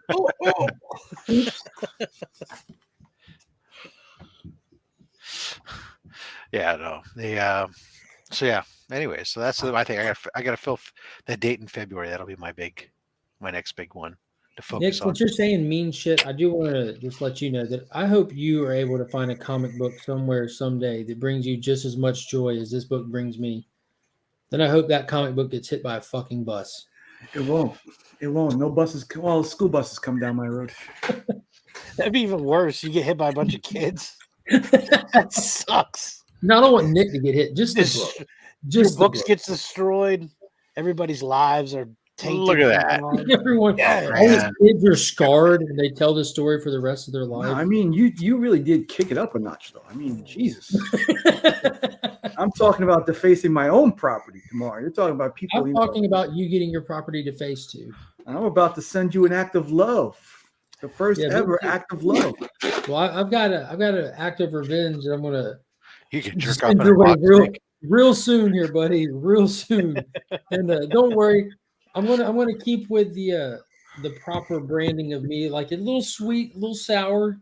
So it'll it's gonna be real sweet. We got to figure out since Simon has the lickable covers, we'll have to figure out what Nick's are since then. So. The dickable covers. The dickable. Oh, my goodness. Yeah, exactly. Flash by eye. Just out of nowhere. Boom. Enjoy this box of dicks. And then he gets the nerve to put his damn tag Already on. on here is the question. You want to make sure there's no mistake that you always remembered where that came from. Hashtag We Are Legion. Really? Hey, good response though. I'm glad I got to watch that unfold. So I'm glad you unboxed it live. I gather the Bills won, saying Chris is looking very happy. I think they're still playing. Wait a They're minute. Is just anybody winning on by the a panel named lot. Bill? who are the Bills? What are the Bills? American Dollar football team. bills? I Oh, he pay 'em must have every just month. checked his mailbox. That's what it is. Oh, He they're just went and crushing the checked his mail. Patriots 27-3. Wow. That's nice. why he's freaking It's out. too bad it's not Tom Brady's Patriots they were crushing like that. No, I mean, listen, 27-3 is not enough. It's only the second quarter, too. Well, they don't have Wonder Boy Oh, anymore. He's down in don't have time Tampa. to cheat, so yeah. They are the Patriots, though. Speaking of Trust me, as a football, Jets hey fan, Rob, as a Jets fan, Yeah, there you go, brother. Hey, you have a football. This is a fantasy football trophy. Little football. I was gonna say, is that a participation trophy? I didn't know you were in that group. I mean, I think I saw it when I didn't play the fantasy football league, obviously, but I think I'd seen at one point a list of rosters, and I saw a team, and I was like, "Oh, I wonder if that's Mike Becker." And then, Becker's bums. Yep. yeah, and That's then, me. then when they saw you got named the winner, I was like, "Oh, all right, yeah, Mike's in this group too." Yep. Yeah. Oh, I my put goodness. so little effort into that league too. They should feel bad that I won it. Sometimes that's all you got to do is just don't overthink it, right? Yeah, I didn't overthink it. That's the thing. All my big money leagues, I lost because like I spent hours every day looking at my That was a good lineups. catch. Yeah, you're second guessing and questioning things and swapping players out, and yeah, it's just. I used to be really heavy into it, and I remember I created a league that we used to league I used to run. What used to be playing with like offensive and defensive players, and we did all this research to try to make us out with the average defensive player scored about the same amount of points as the average offensive player, so it was like really even. And like even we got into stuff like, yeah, your cornerback, if he defends a pass, that's better than if he makes a tackle, because that means the guy made the catch. Yeah, you can really overthink that stuff. I did. But it was cool in that, I'll be honest with you, it was nice was the team when we played it, it was always teams, almost everybody, as long as they were actually trying and didn't just like walk away and forget about their team. Everybody was like in it until like the last week of the season, basically vying for those playoff spots. There was a lot of parity. There was no like, you didn't have one person, one or two people just run away with the league type of thing. But enough fantasy football talk. Let's talk about fantasy comic book drafts coming up this week on Sidekicks.comics. We have the fantasy villains draft. It's going to be exciting. Mark has agreed to join the panel since Small Town Collectibles has chickened out and ran away. Really, he had to opt out because his daughter has a performance or a sports game that night, and Dad has to be there to support his child. And so, but it'll be a fun night on Sidekicks.comics starting at 5 p.m. Pacific, 8 p.m. Eastern this Tuesday. Pocan Joe is going to be there too. Of course, because we couldn't have a draft of evil team without having the man behind the evil lair there. It just wouldn't have been right. Although I should require you all to have curly mustaches.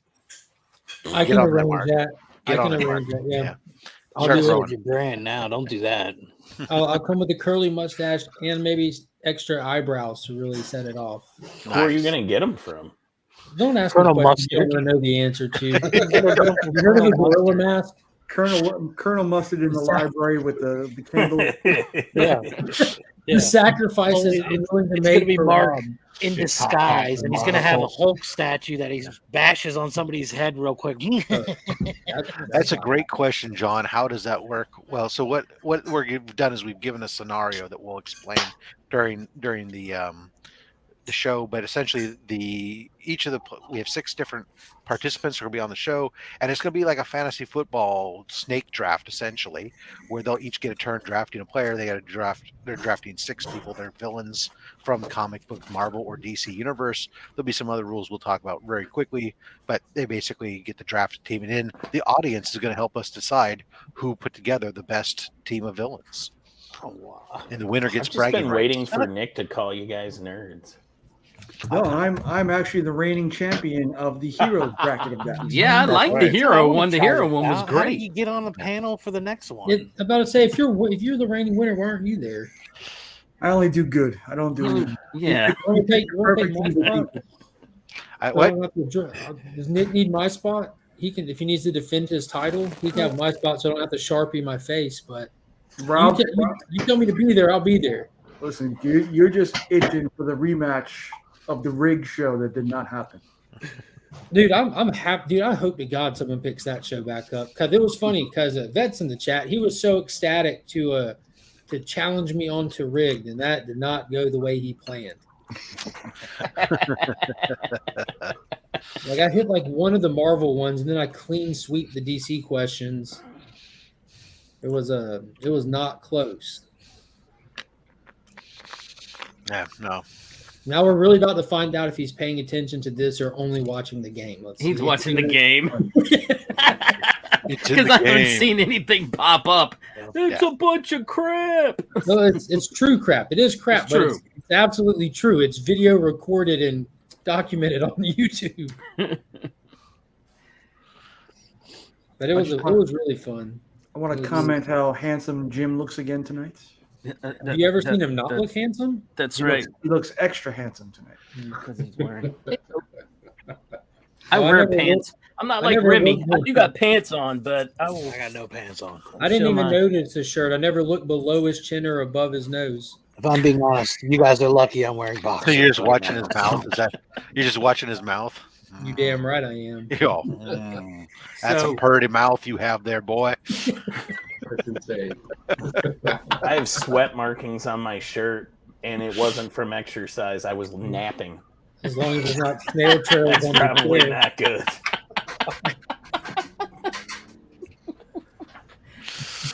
I did Man, not so- realize.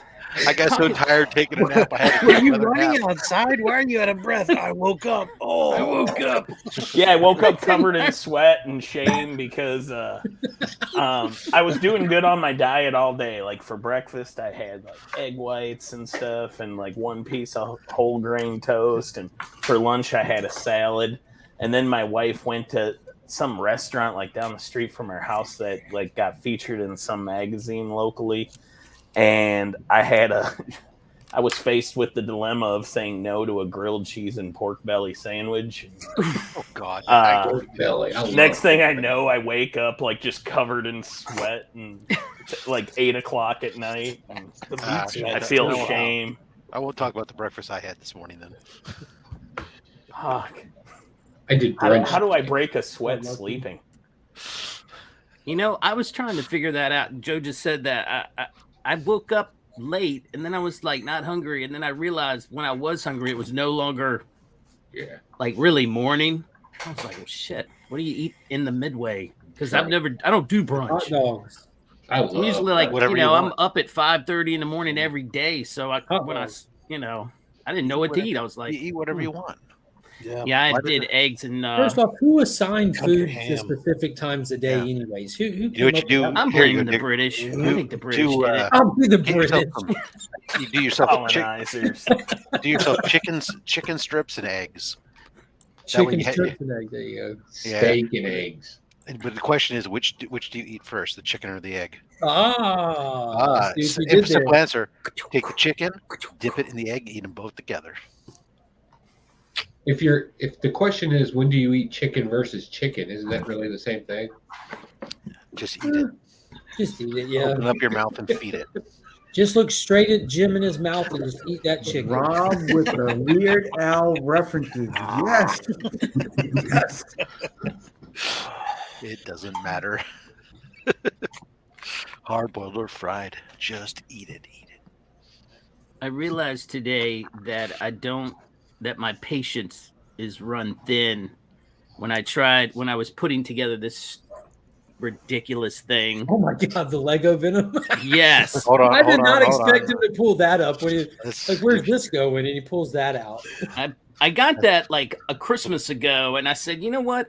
It's gonna be nasty this weekend, and it's good. It was like a high of, I think 18 today. I'm not going out digging. The ground's like concrete. I'm not going out reconning. I said, let me put this together. I'm over there. I started last night, and I'm like, F God. By the time I was done, I'm like, well, I'm not doing carnage. So I made my wife do it. I didn't make her. Let me back up. I didn't make her. I asked her. I said, Honey, we need a set, and I just can't finish this. I couldn't do it, man. I was like, it takes a lot. This particular model takes a lot more, I guess, finesse, because parts kept popping off. Just like, do you want to build it? Because I'm going to leave it in the box. And she's like, no. How long did it take? For How Jim, long to no put time at together? all. It One probably, of them. probably One took of me them. like at least an hour and a half. That's not bad. Of telling her to put it together? No, for me, she popped that thing together, I think, in like 30 minutes. 'Cause I was watching, something comic geek did when he was putting together the Boba Fett helmet, and it took like 3-something hours to put it together. Oh, it But took when me- you're standing right next to her with a knife, I mean, I think she would get it done I pretty shouldn't say quick. I didn't make her. That's a bad choice of words. I asked her, "Do you Right. want to put this together?" She said yes. But she has way more patience and finesse. Well, with she has those to put up with you. So That's what I'm going to do. Yeah. I'm going to take a box of books to Angel, just throw them down, be like, here, bag and board now, and just walk off. can I do that? Can I say, "Hey, read these"? Oh man. Well, we got a lot of Lego stuff here. Like she likes I don't know, she just likes doing the Legos when they come out. So she built the bus. Holy crap. The Is big that the That's one a from Lego? Doctor Who? No, she That's went from to England. Spice World. Yeah, she went to Spice World England, bus. and so she decided she wanted the bus, and you know, Gosh, that thing damn, is see, I just huge. broke the bus. Gotta fix the bus now. You should You better order call that, her in there. that She's gotta giant fix it Death Star with like Tell her to get 11,000 on it, man. pieces. Yeah, Honey, I broke the bus. broke the bus. Come on. This bus isn't Side- gonna fix itself now. The side mirror broke I looked off. at those pieces for a half hour. They didn't reassemble, so you better get going. Hey, honey, do you like living here? Yeah. I could do it for you, but what would that teach you? I tell you, man. No, I think I'm old school Lego. Remember when it was just the straight bricks and you could build a house and that was about it? Now Yeah, they it was come just a with, bag. It was a bunch of bricks, and that was it. There was no. They weren't models. Right. They're models today, right? That's the thing. What? I mean, I put together the Lego Voltron myself, and I love that. That was fun. Look who's taking a victory lap. But man, that was horrible.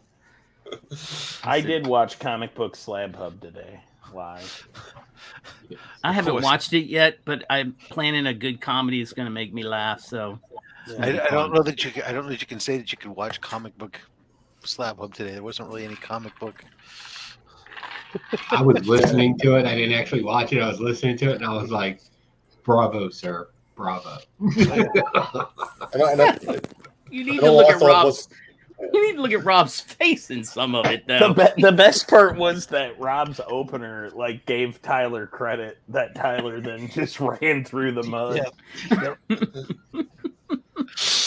Oh yeah. Oh my gosh. All I kept thinking of was I woke up at 6 a.m. to watch this shit. Yeah, it was really painful because like, That was awesome. Like, Wait, so I you don't mean this? know. What was my one comment? It was like being stuck around a bunch of Germans speaking German. Like, I don't know what you're saying, but it's kind of concerning. See, yesterday, Tyler, I was talking to him about the how we were doing the mail call, and he's like, "All right, you only have one live stream, so I don't think you'll spill the beans, but this is my plan." And so I was like, "Oh man." I was like, all right, I'll be there. I'm going to put it on Instagram. Like, Angel's going to be there. So she was in the background. She kept texting me. She's like, oh my gosh, this is terrible to watch. I was like, yes.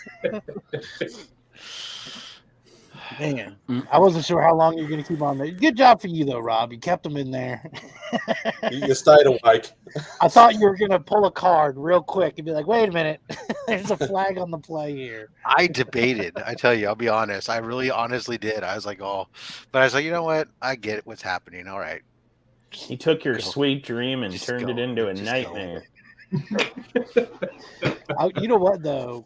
It'll get the views. Props and for they're fine. Chris, because he definitely He salvaged helped it. smooth that out. Yeah, he was like, Does he just have like a creepy stuffed animal from a county fair sitting in a chair? What was awesome is like as Tyler was going, because Tyler had some good stuff about the card, so that I mean, he kept it interesting. But then Chris is sitting there like, oh yeah, okay, yeah, oh, Look, Chris Oh, pulled yeah. up his. yeah, check out this one I got. Oh, very interesting, yeah. And he involved Rob in it the whole time. Like, now, Rob, you're really gonna like this. As Rob already knows. It's like, Rob, yeah, how would well, you evolve this Pokemon? by hunting I into have no extinction? idea. I don't know. It's like, man, if you ever wanted to watch 30 minutes of Rob just sitting there, Look at him. Defeated. How did my show get Defeated. away from me in such a way? Oh, man, that was brilliant. yeah. It's the You're gonna get all application. the, you're gonna get all the the card application community process to be subbing on you the up. show might be a little bit more stringent now. So, hey, I'm gonna promote that on Instagram. I'm gonna be like, hey, we got to get this video to 1,000 likes, and we'll have a giveaway or something. Because No doubt. yeah, that's a winner there. But hey, Angel got some wins and books. So Yeah, I'm telling you, she's excited about. Like, she literally was like, because we were in separate rooms. Obviously, we're not going to watch it together. We were in separate rooms, and it was no, kind of you're like married. Why would you want she to had do that that? delay, and I mean, she started screaming. She was like, "Oh my gosh!" No clue. So, Well, it's exciting. good books too. The county. Yeah, like I fair said, I stuffed always win animal in is the moving package around. battle for who's gonna have what arrive. So I just thought it was great that of all the X-Men #1 covers there was, she got the one with Remy on it. and she doesn't have any of those, so it's awesome. All right, in case anybody sees, so here's Angel's books. She got wait. They're all sitting here ready to get shipped out now that I have. She had gotten this Infinite Crisis, the Battle of the Superboys, and a Star Wars book, and incentive variant for nonstop Spider-Man #1. Spider-Man on Cokehead Spider-Man. He's on that below cane.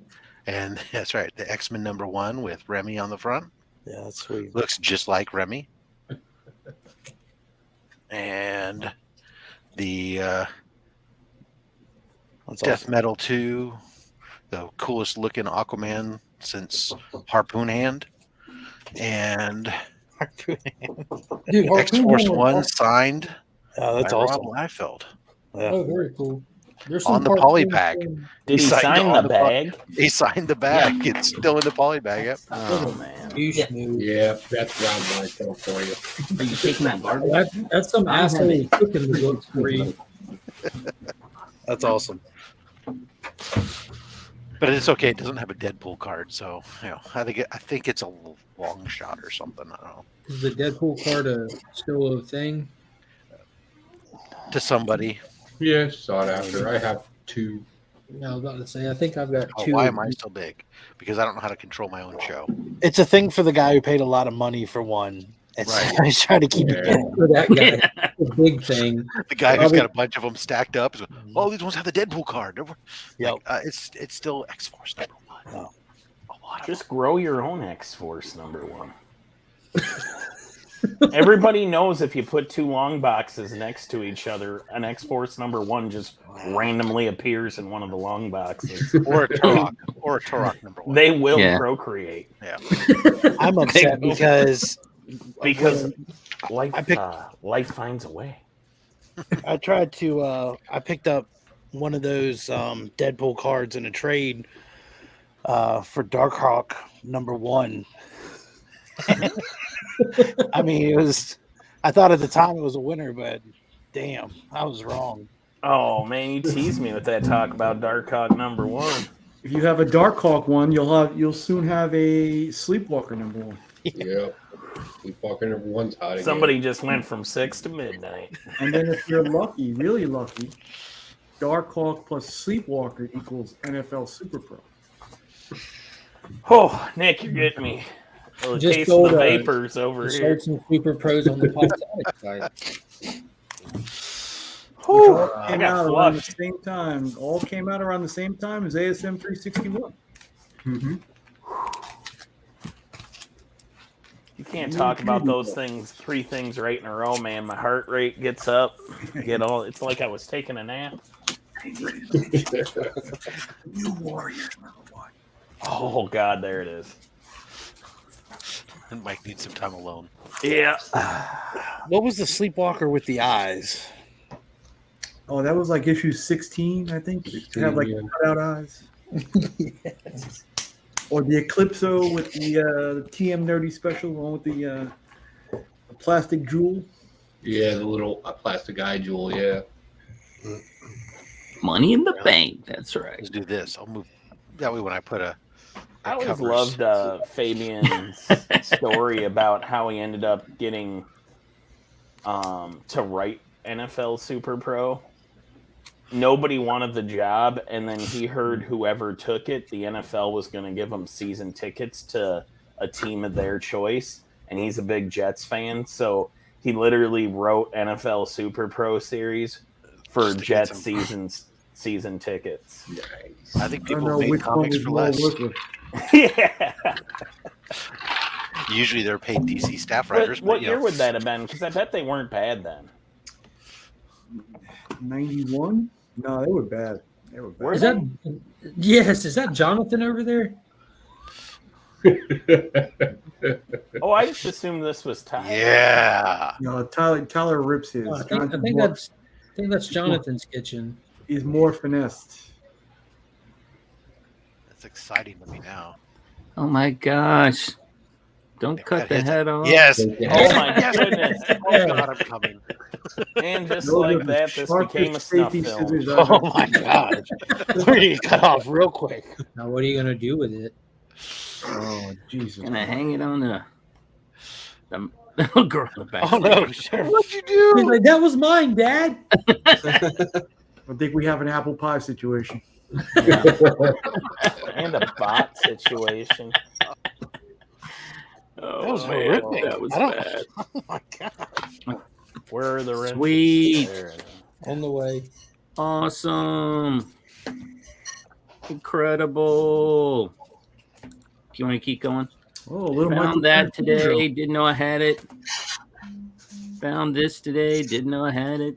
Oh, go back. Slow your roll, Jim. What are you doing? Which one? Easy This- there. Easy. No, the other one. Oh, hold on. This one? Yeah. I don't even remember getting that. That must have come in a mystery box because it was in a. I'm going through my long boxes. I bought this one, $3. I just Oh love my God, Michael Turner, Yes. you know. And I bought this one. This one was That's not $3. No, I've got that one, and they did a director's cut of that one, which is all like pencil work. It's gorgeous. Yeah, I love those two. I bought those two, but these other ones, this How one much I does bought that it. Supergirl fetch now? That was 10, Nice. and that was the one I got at Baltimore Oh, Look at that. for like. nice. Yeah, the guy was like, "I'm gonna sit here and sing for if you listen to it for 1 minute, you can get any book you want in this pool box for $5." And Damn, I he pulled was that out. begging, wasn't he? It's crazy. And then that one. Nice. So That's I've amazing. never heard of torture for comics, but that's pretty cool. I'm willing. yeah, but I'm going to trying to organize my stuff, and I know I don't remember where this one came from, but it's clean. I just like the cover of it. That's some Kirby goodness right there. I don't have a lot of new God stuff. Well, you are entered to win potentially the first appearance of Darkseid. Nice. Nice. Yeah, because that'll be on the 26th when. And Rob went above. Man, this thing right here. Like I teared up when Rob pulled this stunt. Hold on. Yeah, keep flipping. There you go. So yeah, we do the Spider-Man Machine Man Nice. Frank Miller cover. You know, I love how much love Machine Man's been getting in our little corner of the community the past couple of weeks. And then giving away the G.I. Joe Oh, that's first a good- Flint, Yeah. first Flint, first Zaymont and Tomax, and first Footloose. Yeah, but it's not the Tales of G.I. Joe. Kevin Bacon's in that. Yeah, actually, Kevin Bacon You shows got up, that Tales of and he confronts Cobra Commander about his no dancing policy, and they get into an electric boogaloo together, and there's a big old dance off that occurs, and in the end, Kevin Bacon and G.I. Joe are they win the dance competition and go on to Dancing with the Stars. Now the That's entire fantastic. town can dance. That's right. The whole free world, because Cobra Commander was trying to rock the entire world, not just the town. I always pictured him as a dancer, though. Not with the metal mask, with the hooded mask. And don't get me wrong, I mean, he was so good that Destro and Baroness decided to start dancing. First appearance of the metal mask. I picked that up today in a dollar bin. Oh, Yeah. wow. That's a win. Also picked up this little nugget today too In the dollar bin? in a dollar bin. What is that? Nice. I love that cover. Love a good dollar bin, I saw especially when one of- there's 57 of them. I saw one of the worst sketches, like high dollar sketches this morning on one of the sketch groups on Facebook. They shared a Frank Miller, like a recent Poison Ivy sketch. Did you see that? One? Yeah, that was. Oh, that's bad. $1,250. $1,250. Yeah, that one. And yeah, it looks like I honestly think I could do better. It looked like ass. Speaking of art, so Becker, yes, when are you going to show us this new Spider-Man original art that you picked up this week? It isn't the Mike Zeck one, is it? Yeah, that $3 million piece of art. Yeah, I mean, that's funny because I did buy a piece of Spider-Man art this week, so I was like, "How does Rob know about that?" But it's at CBCS, so. Was it 3 million? I thought it was 8 million. Wasn't it 8 million? Right. No, 3.38 or something or other. Yeah. Somebody was all excited that like an Action Comics like 6.0 sold for 3 million, and then Spider-Man one single page of art. I'm getting a little sick of it because honestly, you're seeing the effects of all these prices in the stuff I like to collect, like the lower end interior pages. What is up? Everything's getting pushed up now, and it's stupid. I'm probably done buying published pages for a little bit. Yeah. You'd be all right with New Warriors, though. New Warriors, you'd be all right. You would think so, but it keeps going up. Good. No, I've been outbid on the last 4 New Warrior pieces I've tried to get. Why don't you go for like a Turok #1 page? Can't afford it, man. Surprisingly, that shit's expensive. Yeah, I know. Bart Sears, man, and Bart Sears, fantastic stuff. Yeah, you can't touch one of those pages for less than I know. Bart $1,500. Sears is like one of the many McFarlane Light clones, but yes. Should I do this? Oh, now it's like the fucking Brady Bunch. I think Rob prefers this though. It makes his brain itch less. Don't like the police sketch version. I like the widescreen. It is true, but I also like balance. I like whatever's going to maximize the images on the screen with minimal background. You could just delete your background. Then there's still be a background. You went too much effort to that. There's still. I mean, I can change it, but there's still be a background. Yeah, I know. Oh, that's busy though. Yeah, there see, look at that. I actually kind of like that. Yeah, it's black like my soul. I know, right? Taylor, how did the that's a Nine Inch Nails lyrics? Better than it's fine. I'm still building an audience. So like I lost my shirt on some books and I made more than on some. I did about $150 in sales, which is about what I expected. Okay. Like I'm not throwing up like big boy books at first because like I've seen too many sellers on there. Like Paul Dunn today had a sale and he was getting he lost his ass on books today. So like that's too bad. Yeah, I mean, I was trying a bit up, and I'm also like, I don't need these books. I'm not paying what they're worth because they're not what I collect. But right, so I did fine. I mean, I've got great customer reviews, and my audience keeps growing, and that's all I'm going for right now. So there you go. I wanted that Good Boy set he threw up, but I was like, it's a good. I mean, you can DM them and get it on the side. I don't think it's sold, but that's a good price for those. But it's a fucking awful read. So Nick, are you done with Whatnot? No, he's gearing up. Nice. Now, do you start everything at $1, or do you vary it all, or how do you do it? There has been a show where I marked stuff at a little bit less than market value, and people didn't respond well. Yeah. So I'm getting a whole bunch of dollar stuff together, and I'll. Like you said, it's all about building in the beginning. Yeah, or gimmick. When you're at Wink, Skeff, and Andy levels, they'll have people overpaying for stuff. So it helps at Whatnot promoting them and paying for their shit too. So. Yeah. I'm not knocking them. I'm not knocking them. No. What if you pay my shit too? Like like Nick, I'm a dirty whore. I will get Whatnot tattooed on my left ass cheek if you pay me enough. I mean, Nick, you could probably get people to overpay too if you wanted to grow a set of tits. And what's your number, Taylor? $4. Yeah, well, we need to make that happen immediately. We can make that happen. We don't want it to say Whatnot. We want just the logo. Just the W. Just the logo. That's good. My last name's Can I get Winger. a so all mustache that tattooed is on your- multitasking. Right. If you place it near the butthole, it can spell out something wonderful. Whoa. I could do something on the right cheek, but I already got something on the left. All right, let's. There you go. How's the his weather name? by you guys? Yeah. Oh, I'm not Brisk. showing it, but yeah, it's an Yeah. outline of the state of Iowa. Nice. Is it a bit brisk, Taylor?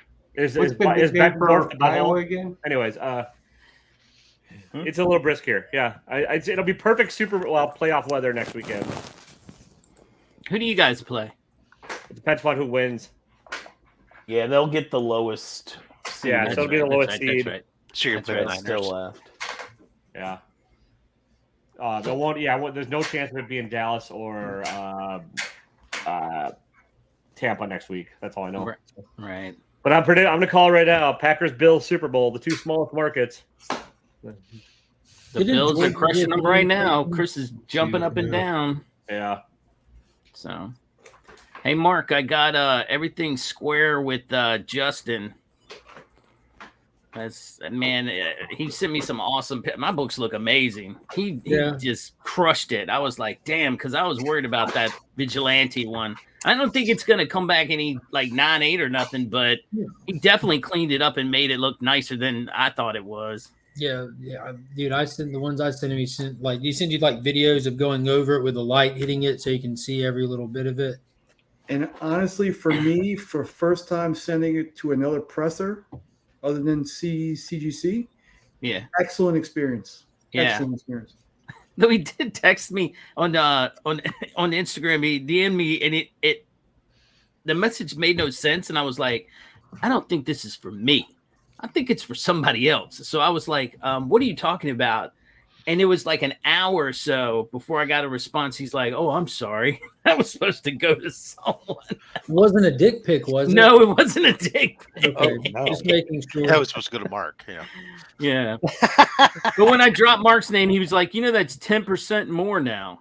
Not 10% less, That's like your 10% running more. joke that everyone always says, like, oh, Mark, they said they're going to charge me more. No, that guy was very welcoming, very more than happy to help out somebody. So I think the only person that's actually happened to was Rob. When he met Yeah, him. there you go. Which is unfortunate because I think he dropped some money. I dropped $200 with a fool. But when the whole gang of people went up there, Yeah. He wasn't. And I was with others too, because Chip was with me, and You can blame Chip then. Hey, Jim, let me ask you a question. How long would it take your wife See, to look, put the Punisher that War together? Machine. Mark has that effect. He Put came that in with together? a- They said the I don't know how many LCS pieces it owners is. here said it. Does it matter? No, not really. I mean, she plugs in her headphones and just goes to town over there on the table with them. So I've seen her put one together for 4 hours. I mean, it was some If big she thing. It wears was headphones, ridiculous. how Order does the she- Death Star. if Isn't she that, wears the headphones- biggest one? I don't get that. How can she do it wearing headphones? She can't hear you tell her to work faster. No. she could feel the whip.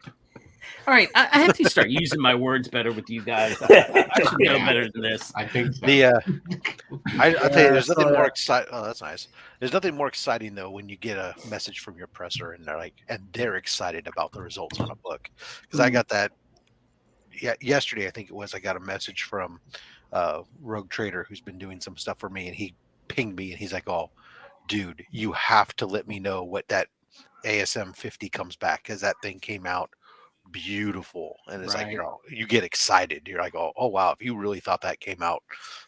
Yeah, tell him $10 to let him know the grade. Yeah, I mean, yeah. Forward me $10 and you can have the grade. There you He's go. giving me a 20% discount off his pressing. So Oh, there you go. And then for an extra $10, you'll get whatnot tattooed on your cornhole. no, I won't. I got enough tattoos. I'm good. On your cornhole? No. I would say, do you have any space left on it? Of your cornhole. Yeah, of your cornhole. That was tattooed on Tyler. Nice. Yeah. Oh yeah, guys. Here's my random tip. Don't sleep on this book either. Which one's that one? I'm sleeping like a mofo. Darth Vader number 4, second appearance of Afra and Kyrgyzstan, and first a bunch of other people. Dude, I got 8 solid hours on that book. Sleep. Nice. I don't have any Star Wars books. I have all those. If I see one though, Taylor, I'll grab it and let you know that I got it for you. Oh, thanks, buddy. There you I'm, go. I'm not going down the Star Wars rabbit hole. They're flipping things for me at this point. So I got all those off the shelf back in the day. Well, I'm going to tell you now, Taylor. If I find one, I'll just give it to you for what I get it for. Well, thanks. I've got a $99.95. 99. Well, Mark, I do have a little AOK pile I had started for you, and now I'm going to burn it. Oh, Remy, is that the next that you should have next, Remy? What's that? You should do a Thundercats video Oh, next. Nice. Yeah. The Thundercats one. So when are you actually, going to take over someone's studio again? I'm working on a GI Joe, Ooh, nice. You need a number 1. and the studio. In the bag. That. Always got to be like that, don't he? In I've, the bag. Is that single bagged or double bagged? There's 2 in there. That's double bagged. Yeah. I know. Hey, Remy, I saw a guy selling one near me on GI Joe number 1 newsstand, probably about a 9496 for 150. What? Yeah. That's a great price. Those are going for I think over $300. I think. Yeah, I might actually. If it's still available tomorrow, I might go get it. But if anyone's interested, I'll. Yeah, but it's not that Tales of GI Joe though. Oh That's no! It's first print GI Joe newsstand. Pretty crispy. I got that Tales of GI Joe headed my way, and I can't wait. Nice. It's gonna fit into my collection. Just right. Stay tuned because you'll be able to see it on Slab Hub Nice. on the 5th. It's still better. than Again, I'm going for Pokemon cards. unique, and I don't think you've had a Tales of GI Joe number 1. I can honestly say there hasn't been a GI Joe book on Slab Hub yet. Just you wait, sir. That 8.5 is going to be gleaming. Hey, One of My 8.5 Tales of GI Joe that I bought as an AOK, bombing it big time, is going to be the first one that I show. Sneak peek. I remember not too long ago when Mr. Remy had a video and he was showing like a signed George Perez Titans book. That thing was like a 5 or 6. Yeah. Who cares, man? That's dope. I don't have anything signed. That's why I'm going now. Yeah. I think I have I have 2. I think I have 2 Perez books that are both like 5. I haven't made 5 a or comment. 6 I was like, I'm excited. that's sweet. Well, I think the second or third video I made was let's talk low grades. And Yeah. it's nothing but like 5s and 6s. Is like, hey, this That's is what all we right. got. This is what I love. So That's it. That's the way But I it gotta is. let you know, I followed Rob's very useful tool that he has in his descriptions, his little link tree thing, and I found out that there's a George Perez signing happening at CGC, and I was able to submit 3 of my most personal favorite books that I had of his and get them sent in. So I'll finally have a Perez signed book thanks to Rob's useful tool that he includes That's on awesome. his channel. that is Well, awesome. thank you, Mark. Yeah, I you can sold also my see only about Perez signed book on Whatnot last night. the upcoming He Steranko was signing in that's in there Whatnot. too. I always He tell really people wants to that check all their tattoo. George Perez stuff because for the longest time he wouldn't sign a cover. He would always sign it on the interior Inside. page. Yeah. That's how they've been around. What's the it's not Sal Buscema, it's Buscemi? Buscemi or whatever. There's 2 of them, right? Sal and Steve. Is it Steve? John, Mike, Leroy. I don't know. I got a book the other day when I went to one of the other LCSs. It was Avengers book, and when I opened it up and took it out, on the very first page had a signature. It's And I either John or Sal. I think it was I check all John. I check all my Sal- Kobe books for that. Like I they check just all didn't. my They don't Kobe look at books. any of that. They just pull it out and put it in a bag and board and move on. Yeah. I was like, sweet, look at that. And I blame Remy for this. I bought that damn thing after watching you. I was like, when I went to get the boxes, I said, "Oh, look, it's Evil Ernie, and I got to get number 1." So now I got to sit here and read Evil Ernie tonight.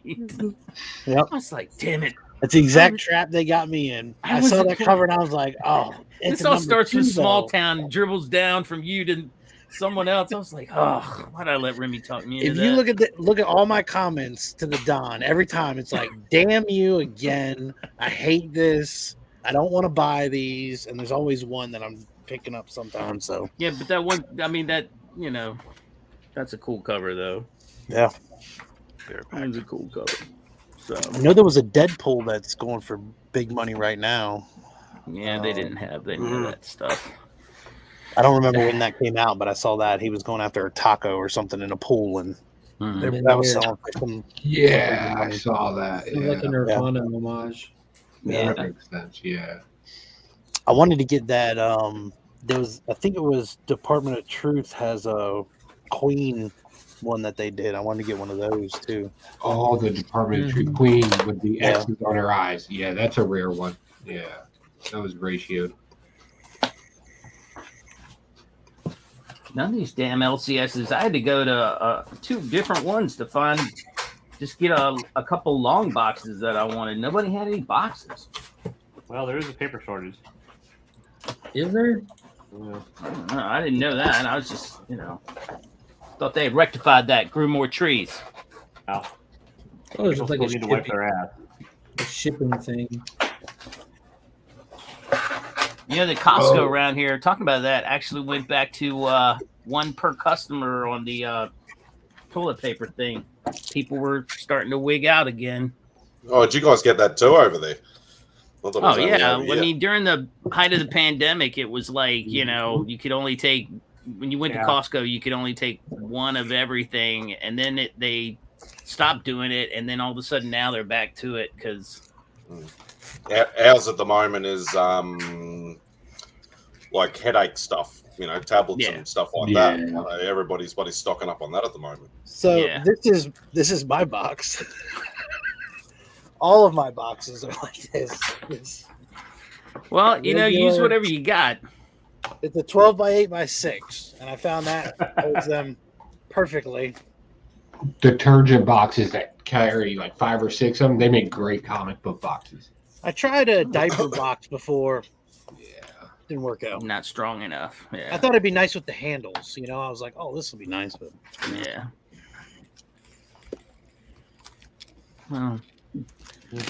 Well, I put some stuff in like paper boxes that I took from work, and they hold for a little bit, but just temporary.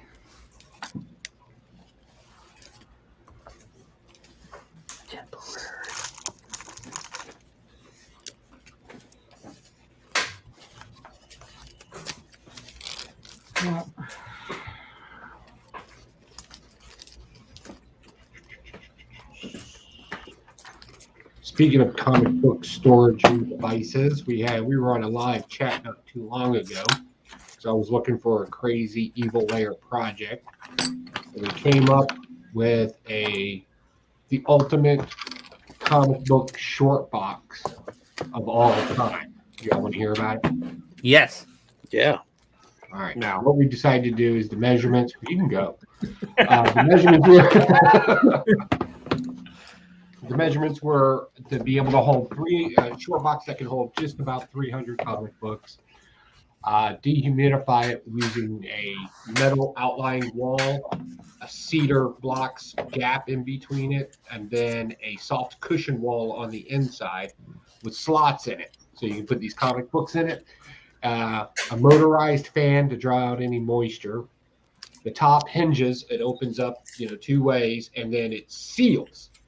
So we'll make it pressure, like you see on Pelican boxes where you can pressurize it. Right. Handles on it, so you can pick it up easier, like like telescopic handle, so you can push it around because it will be on wheels.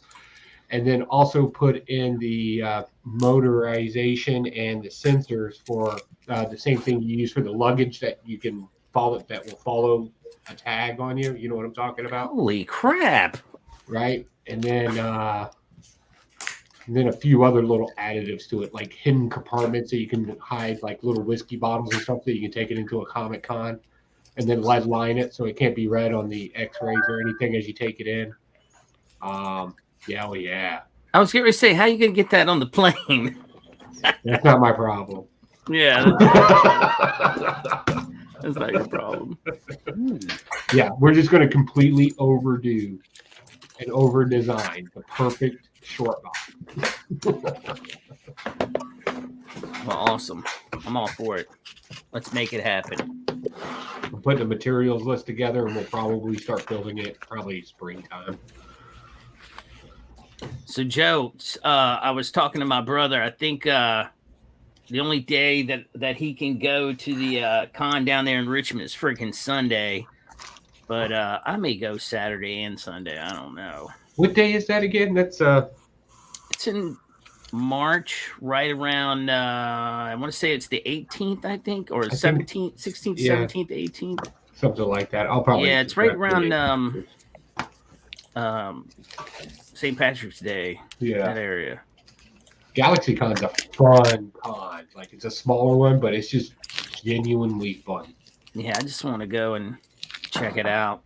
They didn't have that when I was living there, or if they did, I don't remember it. I think they used to, and this is going to sound weird, but I think they used to do GalaxyCon at the local Richmond library back in the day. Like, yeah, back when I was a kid, because it's a relatively older con, but.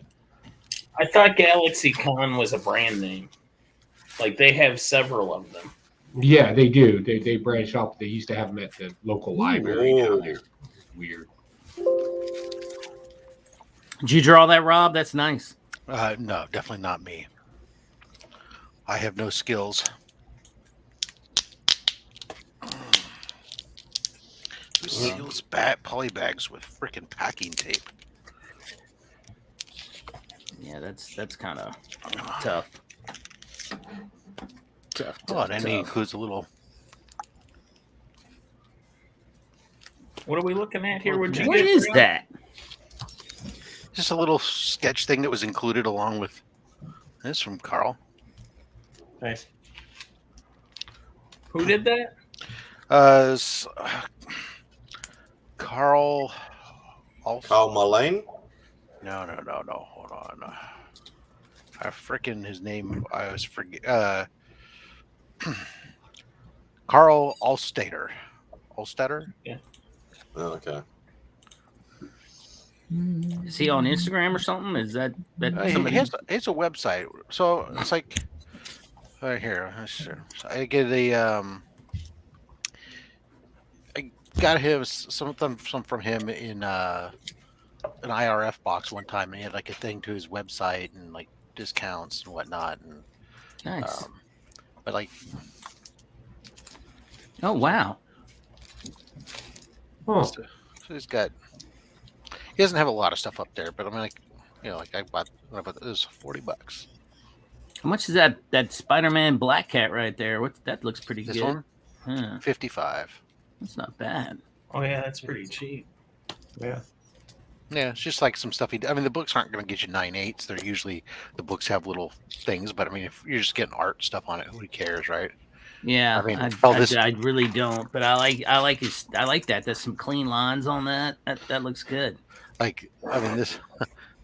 Let me stop sharing this. So, like this book here, it's just got a little torpedo $15. Yeah. So it's like, so he's just like, yeah, whatever, Yeah. I'm like, for $40, I was like, oh, that's just badass. Yeah. There's somebody on Instagram that I've been following that draws a lot, and I'm thinking about reaching out to him, get a sketch done or something. I don't know. I like the way he draws Dark Side, so I might see if he can do another Dark Side. Who is it? His name is Scood Art, I think. SKOOS.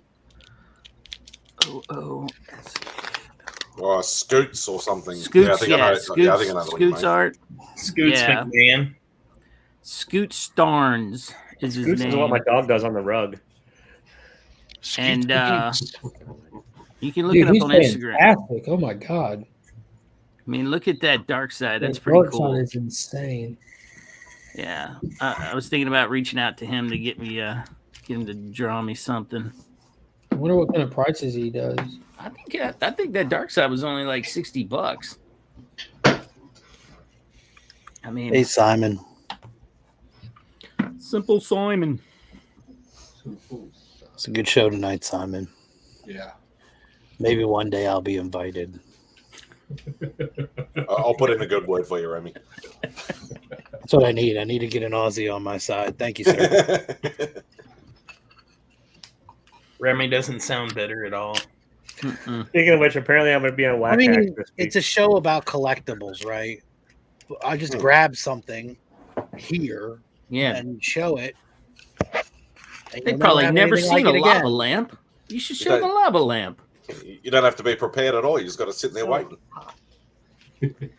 Just they've never even seen it. Surprise them with it. Ooh. Dude, his Have Ghost anything like Rider this on there. That's It's a very- giant butt plug.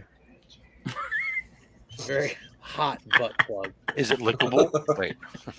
Yeah, is it lickable?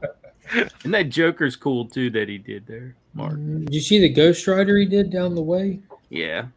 I've been following him for a while. I was like, man, this guy's got some skills. I wonder if I can figure out how to get some stuff off of him for,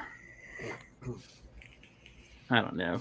I was thinking if I bought enough of them, he'd cut me a price and I might throw some in the next mystery boxes I did.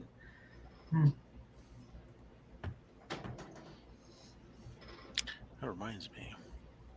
Oh yeah, Rob. How many have you sold so far? 3. Nice. I don't know what to think about that. But For me, it was a bad timing scenario, but I sunk all my money into the George Perez scenario. And I'm like, got to catch me at the end of the month. IRF Authentics did their Catch me box. outside. Yeah. Catch me outside. Yeah. Catch me outside. Well, for me, all my mystery box energy is going towards the swap thing I've got going on. So. The what? Oh, I'll DM you about it. But I'm working on the new show I've got planned where I'm trading mystery boxes with people. So I thought you said Swamp Thing, but you said Swap Thing. Okay. swap, yes, swap. Sorry. Like, I had to tab back over here to look at your facial expressions. Like he say Swamp Thing. Yeah, no, I don't enunciate for you or anybody, you motherfucker. Does anybody know what happened to the community mystery box that they were passing around? Because that just disappeared. It gets stuck in somebody's house. The one that They was never... from over a year ago. Yeah. Whatever happened to that? Wasn't it like 50 books or something? Yeah. Well, you could take one and put one back in. Take one and type put one thing. back, and I I had was a like, plan. it was sort of like a take what you need, and somebody probably was like, I need all these, bitch. Right. They should have been more specific on the note, I guess. Yeah, I think the Coma comic started it, right? If I remember right. It was pretty cool. Pretty cool It was. idea. It was a good idea, and like I said, I had a whole plan for it. I was like, all right, I know You what could I'm start putting in. start a new one. Somebody better call the army. Yeah, The Patriots are you getting need slaughtered. to put a list of suggested people to forward it to. They're getting rampaged by some buffaloes. Maybe I don't know. maybe I said it earlier. It's gonna be a Packers-Bills Super Bowl. Maybe I'll get like 40 books together, and maybe like 1 or 2 slabs, like a Tales of G.I. Joe, Don't do a slab. and then I can just send it out. And like if anybody needs it, Yeah. maybe you're missing that from your collection. Not the Tales. I mean, like any of the books that are there, but Any of the books, right? in case you want the Tales of G.I. Joe in an 8.5. I got that thing for a steal, or so I thought. So I mean, I've bought a fair amount of mystery boxes, and they're not like DJ Link's level where I'm dropping 8 bones on stuff, but I think I paid $100 some for one, and it was I don't even think I posted it. I never even posted it on Instagram or anything. Lazy. And it came with the slab, and this was the slab. And I have no idea why you would slab this book. For the street cred. It's cool. Just, I mean, it's a 9/8 slab. They said you'd get a 9/8 slab, but I just like it. Listen. If you want to trade, I've got a Tales of G.I. You know, I like home. You send that to me, and I'll send it to you. I have a one of a kind modern Captain Midnight slab. I don't know. I mean, but I won't part with it. every comic in it smelled like cigarette. It came with a Playboy. Oh, nice. Ooh, yeah, I know who you got that from now. Yeah, you know who it was. That was the worst mystery box I've ever seen. Is it somebody? I remember that guy reaching out to me on Instagram probably close to a year ago now, like when he was working with a buddy to put those mystery boxes together. Yeah. And it looks like they were partying the entire time they were putting them together. Well, obviously, Playboys. Like they would put up live videos, like drinking. We got these things coming, guys. Yeah. Yo. That's what I do. I'm like, hey guys, I brought the comics, and then another dude's like, I brought cigarettes. I got Playboys. It's like we got a party. Make some mystery boxes. Yeah, I would watch that. Look, I'm not saying they didn't have fun doing it. I just can't figure out why you'd slab this book. Like, what Playboy did you get? That's what I want to know. Where's that at? What issue is it? What year was it from? Remember. Is it classic? Is it classic? I don't. Well, they don't make them anymore. They're all classic. Mm-hmm. That was one thing that I found in my childhood bedroom that I did not show everybody. Found that old 1978 Hustler that I'd been keeping in the bottom drawer. Old bird's got more bush than a bird's nest. Yep. I remember these. Oh my gosh! Hey man, stuck them in a bag and board. I haven't heard of a single reason to not buy that mystery box. Right? I'm like, I don't know why. I'm not sure why you stuck it in a bag and a board. It's like, didn't it have enough rigidity on its own? Man, I'm telling you. And that was the other thing. Some of them were bagged. Some of them weren't. Simon is probably stuck to something else. But I couldn't find it. Was that the Tool Time one when she was back in? Home Improvement. I sold my copy of the one with Trump on it for $40 on eBay. Boom, done. That guy wanted it. I was happy to sell it. Was it sticky too? I don't even, How was the Trump centerfold? Oh, you know what's funny is in the article, huge. Well, tiny hands make everything else look huge. In the article written, he says in it, I would never be president. They have no power, basically, and I don't have time for that. That's what he said back then. That's why I don't care about that. Just describe his body to me. Jim's going out of his way to make us think he reads the articles in Playboy. No, I read that one just because it was funny. Googled it. Keynotes from Trump. It's from Playboy. I gotta have some ammunition with these guys. I'll see y'all later. I'm got work in the morning. Y'all have a great night. It's been a blast as always. Say, man. Yeah. We are Legion. That was but that when I got that slab, I was like, this is not. The reason why I bring it up is because there were a lot of pictures of slabs that I was like, that'd be nice to get that one.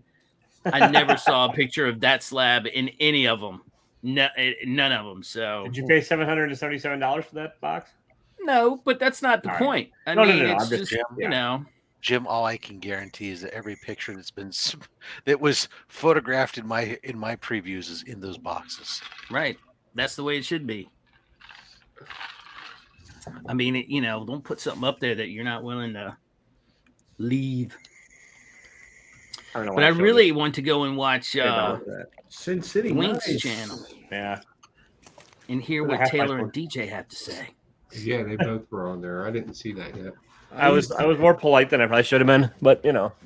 I Wasn't used to your have channel? the McFarlane figure of Marv. Nice. Taylor had to be polite because it wasn't his channel. He wanted to be invited back. Pretty Right. much, yeah. But you know, that's He just nice. said, "Don't be a Like, dick." no, people actually watch Wink's channel. I gotta behave. right. I mean, you know, he's expanding his channel, trying to do different things, and Yeah, I you think know, he's gonna. We talked about that. I think he's gonna find out kind of quickly that nobody gives a shit about what people have to say. It's just about opening boxes. Dance, monkey, dance. I don't know. How about the algorithms and the bourbons? Indeed. I reckon. Remy is just providing the sucking soundtrack. Oh, I'm sorry. No, that's all right.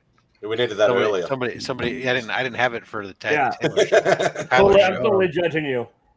I have to crank up the airflow then. So Nice. It's like a big bong hit there. Just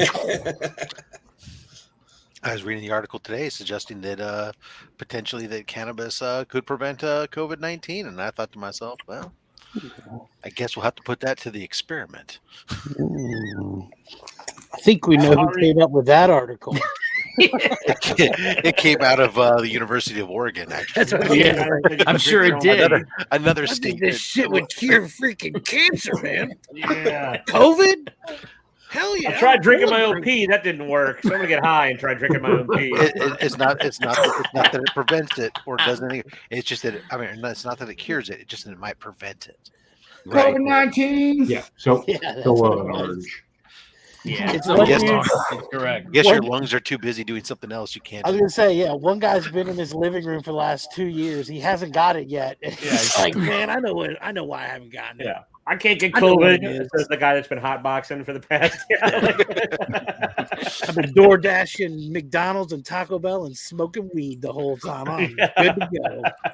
Steve says I got COVID Steven, smoking. Why do you have to go and ruin it for us, man? Why do you have to ruin it for us? No, Oh. guys, I have definitive proof that COVID is now passed and over with and we're fine. Taco Bell is serving breakfast again. Oh, Yeah, there you go. Yeah. I don't know that I would ever think to eat a Again, Taco they Bell never breakfast. stopped here. I gotta tell you, Why are they selling Taco chicken? Bell is pretty fucking delicious breakfast, especially if you're a little hungover. Not that I've ever been. If I gotta eat fast food breakfast, I'm sorry. I'm not going to a donut shop. I gotta get myself myself an egg McMuffin. I don't know.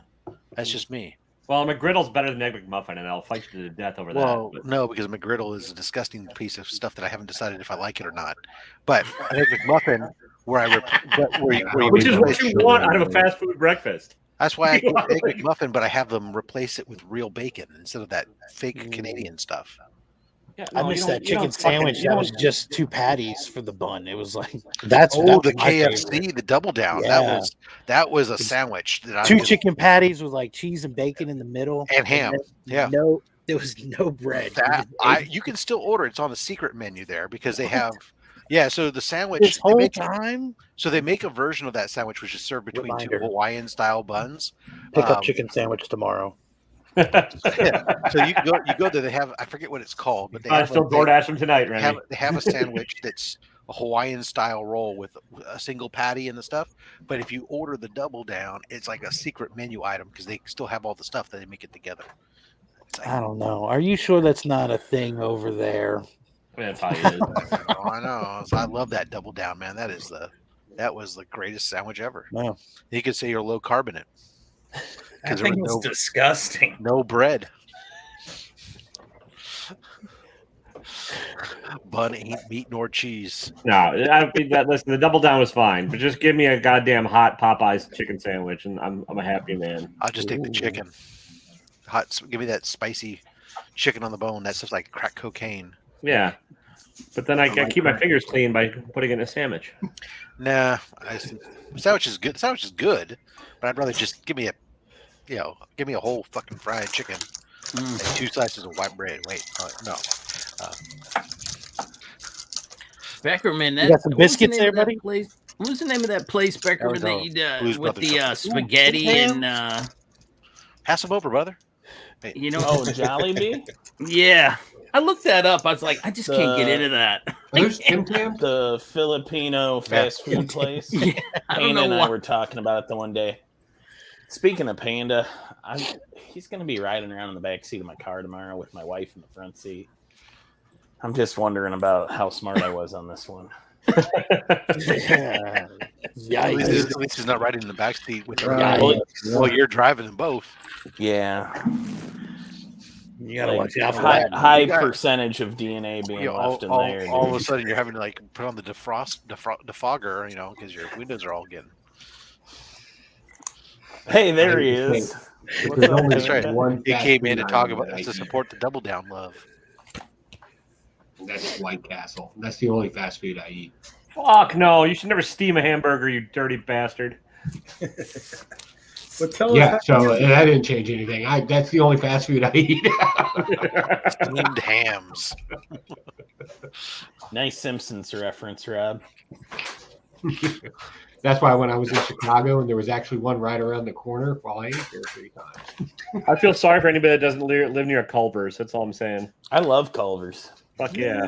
Freddy's is I've been better. to Culver's They don't have them before. out here. Freddy's. That is- ain't What what is it is. Culver's. I must have ate at a bad Freddy's because I've only went there once and I was really unimpressed. But everybody else, like everybody I work with, is What like is Culver's? likes the Freddy's. Wisconsin chain where they put butter on the burger like God and nature And it intended. served custard. And they serve custard, yeah. Mhm. Yeah, What's- I've never. I like the What is fruit. They custard? have good custard. I'll give it that. It's like custard's like ice cream with higher butter fat content. General custard? Are you talking Yeah. about? What? Yes. Yeah, General Custard. Yeah, It's They like have ice all cream the with more Indians. You fattening. go into the restaurant, you order the custard, and the Indians come down on top of you. Mm. It's a Wisconsin way of saying ice cream's not fattening enough. Let's add some more That's right. fat to it. To add more fat. This That's doesn't probably make the me most feeling at true all. statement I've heard. It's only because they couldn't figure out how to make it taste good with cheese. Oh no, they have. There's a cheese flavored custard that's pretty tasty. This looks gross. It looks like cheese. It just looks like Yeah. a big bowl of cheese. Kinda, it's delicious though. It's a big old bowl of nacho cheese and they call it custard. Yeah. Listen, you haven't lived until you've dipped a deep fried cheese curd in nacho cheese. That's it. What's the sprinkled stuff? Is that cinnamon? I don't know. More Depends on the cheese. flavor. Sure. Could just Remy be over corn. cinnamon. Topping, yeah. What part of Wisconsin are you in? I'm in Appleton, about a half hour south of Green Bay, so northeast. Okay, I know people in Madison, so I've been up there. I lived in Madison for about 8 years. It's one of my favorite cities on the planet, and I regret ever leaving there. Yeah. I like Appleton, man. The Houdini Museum. Yeah, I mean, Appleton's fine, but Appleton is like the TGI Fridays of Wisconsin. Yeah. Well, I had told you I used to go up there every summer for the cottage up. We had a cottage in Shawano, Oh yeah, yeah. Lake Shawano. Yeah, All right. Shawano so has a good flea market. That's all I know. yeah, it does. I bought a pretty decent run of Wolverine in Shawano, Nice. like in my teenage years. I was kind of telling you about this before, Taylor. And so I want to. Uh oh. They painted that house painter's tape blue. Oh yeah, that is awful. Oh my god. Woof. And now today they installed fresh sod in front. So you got this bright green grass with this painter's tape blue house. Yeah, that is not a good color for a house. Are they fighting with their neighbors? I am their neighbors. Oh, They're fighting now. are they fighting with you, Rob? We haven't even met them yet. I don't know if that. So I don't know if it's a house that somebody bought and is going to try to flip it. That's not a. That is not a It flipper looks like color. a flipper. It looks like leftover paint.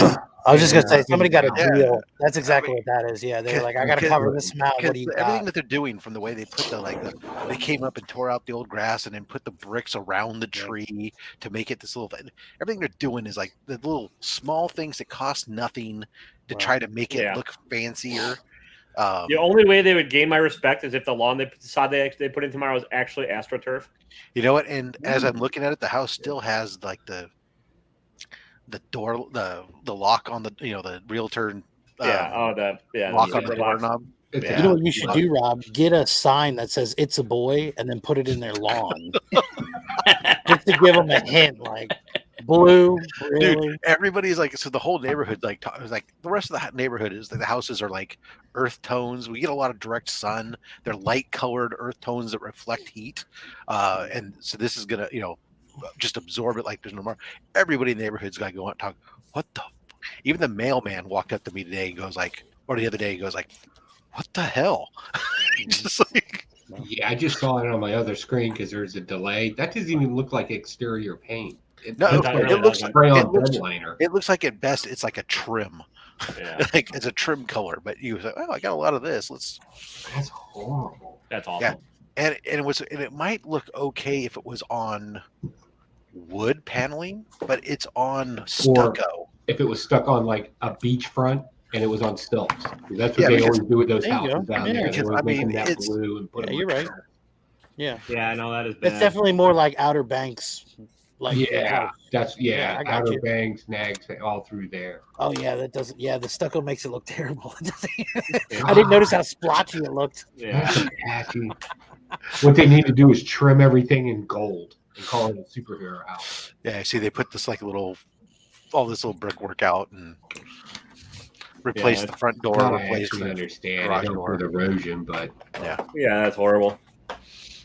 So what is up with those 3 pipes above the I was garage? gonna say, what are the is 3 that? seashells? that above is the door? just part of the design that was built into the house originally. I don't know. Design of what? Is it open on the other side? I think the idea is that it's supposed to be a decorative vent for the the attic crawl space, instead of having a normal screen or Yeah, whatever there. That's where the meth smoke comes out of. That's what I'm thinking. That place is a straight up meth factory. You should get him back and Some paint your evil house. villain that works there, Mystery just Space Pink diesel brown. comes out of the pipe all day long. Like Jesse polluting the Pinkman world. just moved in next door. 4710 bills, by the way. Wow. Man, Yeah, it's something else watching that go in there. All I can do is I'm praying that at this point that it is a realtor or somebody who bought it is trying to flip it, so that way when the new people buy the house they go no fucking way and they repaint it, because if that's somebody who's moving there permanently and that's the color they chose, it's going to be painful for the next several years having to look at that house. Well, I don't know, man. If What I if have to the go garage and paint door the that- entire exterior of a house, that's a reason for me not to buy it. Like I'm not trying to buy a job. What if? Yeah, what but- if, what if But on the- sometimes they on just the- want it to stand out from the rest of the neighborhood for a moment and make it look. well then you plant some flowers or some And shit they'll- like and that. they'll- You don't paint it a damn nasty Well, blue. it needed to be painted, but I mean, because the house hadn't been painted in, probably 20 It's years. a pretty blue. It's just not for a house. What if they put a Yes. big yellow X on the garage door? Then would you be on board? Just a little bit. Actually, somebody was saying that Maybe what it could use is maybe if they just the only saving grace might be to put some bright red on it and some stars, and make it an American flag. Or knowing Peacemaker's new house Oh yeah, to go along with his car. Peacemaker's knowing- trailer is a better blue than that fucking house. knowing that they I mean- moved next to a comic book guy. I mean, come on, you Okay, could fine. you could put some make that some red. Where red are the trim. pull You could make the above the garage trim red and make it look Cyclops' house. pull tabs? I have a question, Yeah. Rob. Why do you have a picture of this random house in your neighborhood ready to bring up on YouTube? That seems odd to me. Are you talking so- to this? No. So because they just when they painted this tremendous color, we had to take a picture because we had to show our friends how bad it was. I just happened to bring it up because I took it with my phone.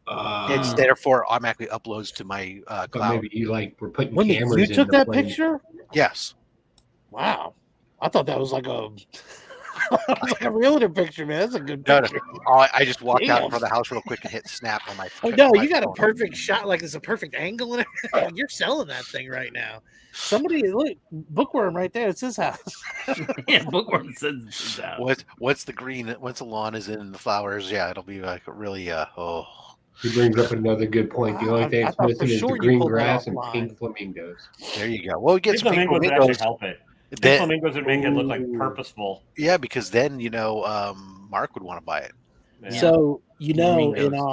our old house, there was it was a weird setup. But our neighbor next to us, that we like, the front of our house was like next to us was their backyard. And it was a rental property. We were in a rental property too before we bought this house. But the owner of the house decided that they were going to build another home in the backyard and like split the property. And in doing so, what they could have done is, like, there was our driveway. They could have put the new house's driveway.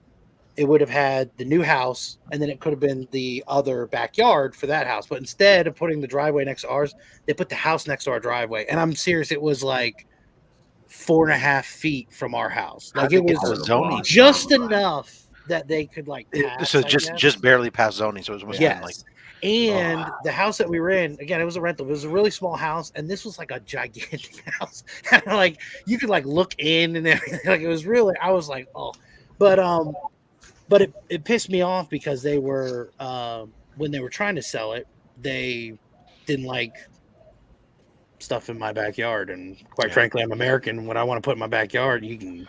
My backyard, I do what I want. Exactly. So I kind of had that to say.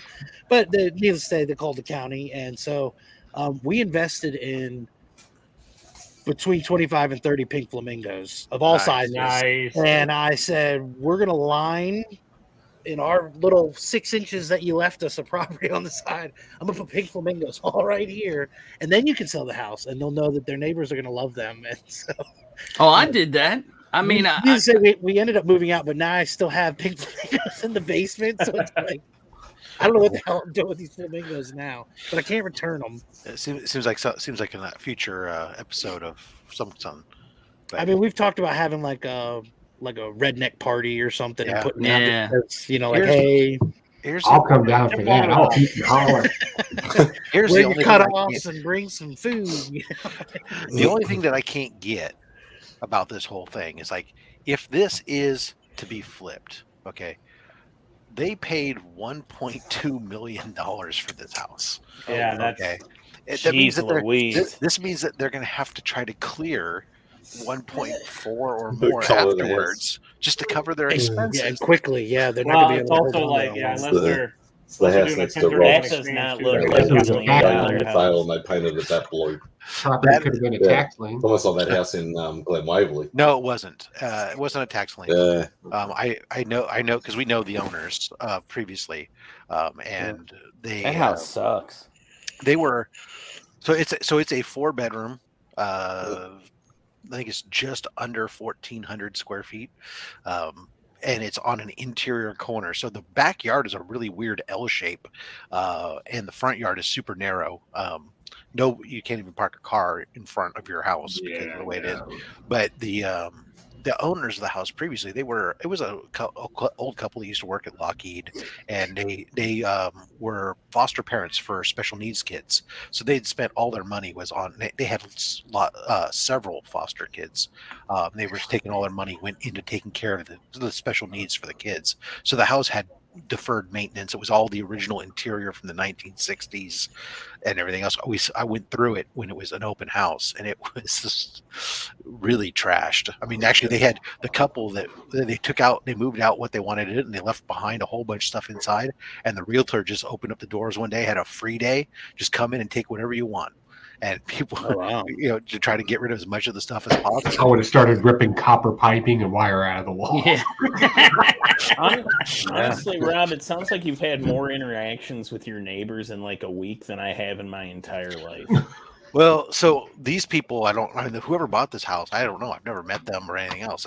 We've just been watching the construction You've work. got a picture of their house, though. I don't even know It's what my next neighbor's door to house me. is. I don't know what my neighbor's houses look like, honestly. I don't know who lives in them. I look out because my I'm window. too busy about worrying about myself. I just focus. I I've talk to never my seen a neighbors neighbor every day. I've So never from seen my- the neighbors. So here's on this side. here, Mike. Here, as I sit right here looking at this computer monitor, out the corner of my eyes is the window. Because I live on an interior corner, that Okay. house is visible. I can see the people walking up and down the driveway. So I go, what the hell's going out there? When I pull up my camera on my door to look at, is the mailman here yet? I can see that house on my camera phone. The modern age Hitchcock movie you're describing. So it's accidental stalking. So when I see it and I go, what the hell's going on? And then, and of course, then my youngest, who actually has to leave the house every day to go to school, comes in. That house is fugly. Yeah. And of course, I saw it on Wednesday when I went to go get comic books. Like That's actually the day I took. That's actually when I took this picture. Was on my way. I went out to my car to go to comic books, and while I was there, took a quick pic. I talked to one of my neighbors, one of them in our little cul-de-sac here, at least one of them every day, if not 2 or 3. I talked to We them all just on the other side of really me. like hanging out. That or they're very scared of me. I haven't decided yet. The ones next door to me on the other side. So like They're this is, buttering you up. this is the house to the left of me. The other house to the right of me. I talk to them on a regular basis because it's my wife's stepfather. Oh, there you go. It's actually Yeah, the house. It's actually the house my wife grew up in. I mean, you want to know at least one of your neighbors, Beckerman. Damn, I mean that's the problem with the world today. Yeah. You don't We know know several. I'm not At least into it. one. They'll keep I an eye on did your shit. now. When I was having about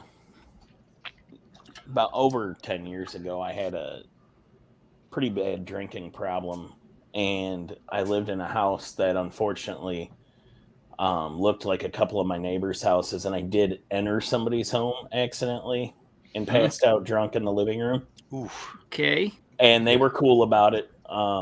Dubuque, Iowa, people don't lock their doors there. Right.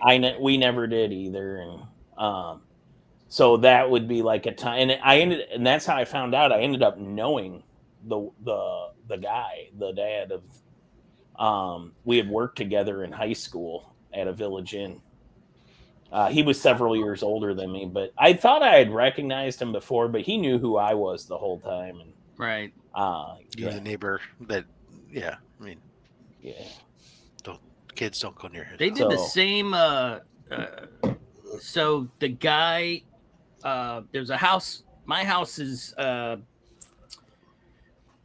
one up from the corner house at the end of the street, and it faces a different street, and the backyard butts up to the front of my front yard.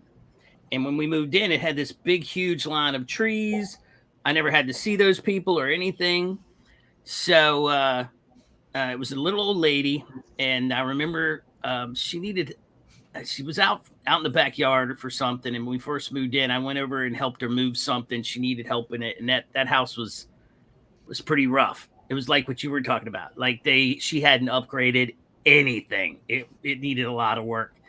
So she passed away, and this scientist at the base over here bought it, and I don't know how much money he sunk into it, but they ripped out everything. He had all new kitchen put in, and I said, "Are you moving in?" He's like, "No, I'm gonna rent it." And I was like, "That's cool. I have no problem with people renting. I mean, that's making your money and giving some place to live. That's fine. American capitalism at its best." Well, then what was it, like 2007 or 2008 when the housing market was going bananas? Mm-hmm. So, like I said, the backyard was fairly big, and it was just big enough where somebody talked him in to chopping it up and putting a house on it. And I was like, "You don't want to do that, man. It's not that big." And he's like, "Oh yeah, it's going to be great." He put this thing up there, guys. I swear to you, it looks nothing. It looks nothing like any of the houses in the neighborhood, and it's huge. They have no backyard, like maybe 20 feet at best, and they share a driveway. So I mean, this was, they were asking like, I want to say like $800,000 for the house when it had it built, and they put the sign out front, to sell the house. So I went to the what do you call it, the Michaels or whatever it is, and I bought a big orange poster board. And at the time, I don't have a tree now, but at the time I had this tree out in the front yard, and I wrote on it, I said, "Do you really want to pay $800,000 for a house with no backyard and a pretty much shared driveway? Or do you want to go check out houses in this neighborhood?" And I went and I nailed it to my tree. And so the realtor comes by, and she looks and sees it. She's like, comes and knocks on the door, and she's like, "What are you doing?" I said, "What do you mean? What am I doing? Do whatever I want. What are you talking about?" She goes, "You can't put that sign up." I said, "Sure I can." She goes, "That's slanderous." I said, "Come here. Let's go read what I said." Facts aren't slander. I said, "Do I mention you? Do I mention your company? Do I even mention the address of a home?" No, I pose a question and then I list a bunch of other neighborhoods. Mm-hmm. That's all it says. I pose a question and that's it. She goes, "Well, you need to take it down." I said, "I told him not to build that house that big. I said it was ridiculous. He's never going to make his money back and he's never going to sell it. And so he did it anyway. And this is my way of lashing out. So screw you. Don't touch it." Or I pretty much just told her to get off my property after that. Right. And there's nothing she could do. So then he comes over, the Asian scientist dude comes over. He's like, "Mr. Norris, what are you doing?" And I was like, "I told you not to build this house. I told you I didn't want it." I went through all the legal channels. Like, he had just enough distance to pass city code, which they didn't really care because they were looking for tax money. Yeah. But he's like, so that thing stayed up there, and he never did sell the house. He's to this day, he still owns it. Nobody's bought it. Nobody's going to pay that kind of money for it. Yeah. Not here anyway. Bringing it back to Idiot. comics. Bring back comics for a second. Here's what they look like in a row there. Now we got space. We got a little space section going: Space Ace, Space Cadet, and Space Ranger. I like that Space Ranger. That's nice. I've seen that at comic shows, and I've always wanted to pick up some of that. But that's another rabbit hole to run down. I'm gonna jump off here real quick, fellas. All right, here, Amy. No, we'll check in a little bit. You're fine where you're at. Just stay there. Don't jump, Remy. You got so much to live for. Don't jump. Was there no Freaky tonight? No, I think he does it like every other week, doesn't he? Depends. I think it's more of a when he can get it done thing. Yeah. I think, you might be right. It's a lot of editing and everything, and squeezing it in between his kids. So, life in general, because I'm very fortunate. Thank you, sir. As much as I want, because I have no kids in this house. So, and me and my wife, we have 3 conversations a day, and we're pretty much done because we've been married for a very long time. So, yeah. I just make mine do Legos, I mean, it's do the Legos. Get the Lego done. Get the Lego done or you're out. We were having that conversation this morning because we were having our Saturday mornings before Slab Hub. I usually have a family video call because my son's in university in Utah, and then my parents are down in Southern California, so they'll hop on. So grandma, grandpa, and all this, that conversation. And my parents were talking about how next week's their 50th anniversary. And my dad was taking off next week to go work as a marshal at one of the PGA event or something. I said, "So for your 50th anniversary, Dad's taking off and leaving you to have the weekend house to yourself." She's all, "Yeah, it's pretty nice." It's awesome. So glad he's going. Happy anniversary. I love you. Now go kill it out there. Yeah. That's when you This get is going to sound bad, but me and my wife take separate vacations. Oh yeah, no, that's that. Did you didn't see mine come with me to C2E2? Did you? No, the thing is, me and my wife have completely different taste, and she likes to travel with Spectacular Spider Grandpa's wife. They do like ride horses and shit like that. And I'm not trying to ride a big dog. I grew up with horses; they're not that interesting. So they go doing that stuff. Whereas I would rather go to some dumpster dive place in some downtown area and drink really bad alcohol like Merlot or whatever the shit that was we had in Chicago. Hey, Joe, we should go on vacation together. Where do you want to go, buddy? I'm into whatever. That's fun. Also, my wife keeps wanting to leave the country, and I keep telling her I can't. Like, leaving the country is not an option for me. I haven't had the best experiences leaving the U.S. Okay. 17 years in the military. I haven't had the best experience. I just kind of want to hang out here in the U.S.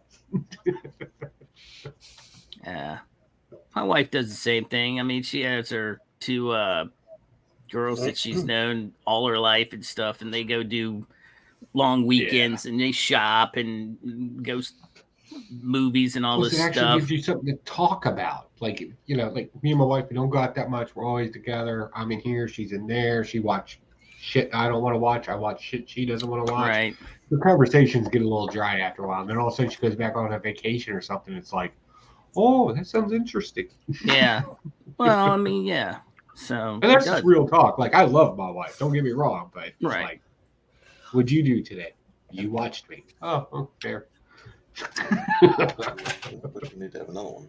So I think that's why it's important to have separate hobbies. I mean, I have mine, and she makes the jewelry and does all that stuff. So, oh yeah, that's something that's interesting. Your wife makes jewelry. I need to DM you a question. I had some jewelry question. I've been getting into. Everybody knows I love making rings and stuff like that, but I kind of working on a project, and I think there's a special tool I need. I just don't know the name of it. She just dropped like $500 on something that I have to put down in the basement soon. Some type of rolling. She made a thing. It was pretty cool. And hold on. It's a bracelet. It's a chainmail bracelet with a magnetic thing because I'm too stupid to know how to use the clasp. Right. But well, so it works. They're hard when you're doing it one-handed. Yeah. So I you know, that was the piece she made for me because it looks like it's something a dude would wear, and it's not pink or green or something weird. It's black and gray. But she's trying to get more into like the I think metal end of things now. So check this out. I made this ring. This ring is my new wedding band that I made, and I made this out of a metal called niobium. It's what they make space shuttle shells out of. Okay. The resort of heat and stuff. It's really hard to work with, but with a mill and some sharpened bits, you can do it. The great thing about this is when it's solid and not heated, it's damn near it's stronger than titanium. Like, you can't take a hammer to this and bend it. Cool. It is what it is at this point. Right. And of course, I love casting metal, so rings and stuff like that. If she has any questions about metal work, I'm happy. Just share my Instagram with her. I'm happy to answer questions of that. Yeah, she made a couple of rings for she made, like I said, her two girls. She made rings for each one of them one year. It has like the birthstones of their kids and all this shit. Yeah. And it looks pretty cool. Stuff. I love jewelry making. I think it's probably one of the most interesting, most undervalued things for somebody to actually take something and be able to cut raw stone into shapes, geometric shape, and working at craft of metal. There's some real skill there. I've been working at it for 2 years now, and I can finally make a wedding band with the 1 carat diamond in it. I did for a couple, and that came off halfway decent. But you have that you have a metal lathe, right? Yeah, I have a metal lathe. I have casting equipment, sandboxes. Yeah. See, which is good because I can use it for other stuff. The rule to a tool is in my house is you buy one tool, it needs 3 to 4 purposes. Right. Because otherwise, I'm not trying to be a specialist in anything. Jack of all trades. But sometimes you really need a specialized tool, though. Well, I do have some specialized tool. Yeah, I mean, like, you gotta have a sink wrench. It's been too long. I think it's it's time to do this again here. Oh god. Yeah, you got possibly the best opening credits ever. Somebody said they changed. They don't change, do they? No, I love that dance. I like the little judo guy. The judo master. It's hilarious. Are you guys caught up on all the episodes? Yeah. Mm-hmm. Yep. Hardcore.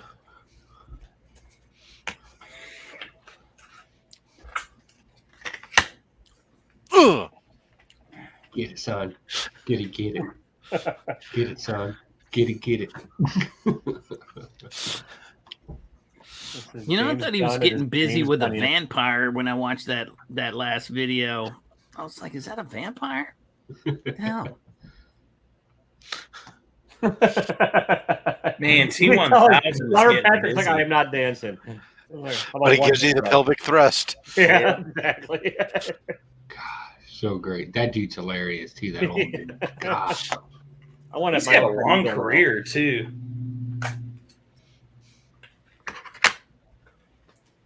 Eagly.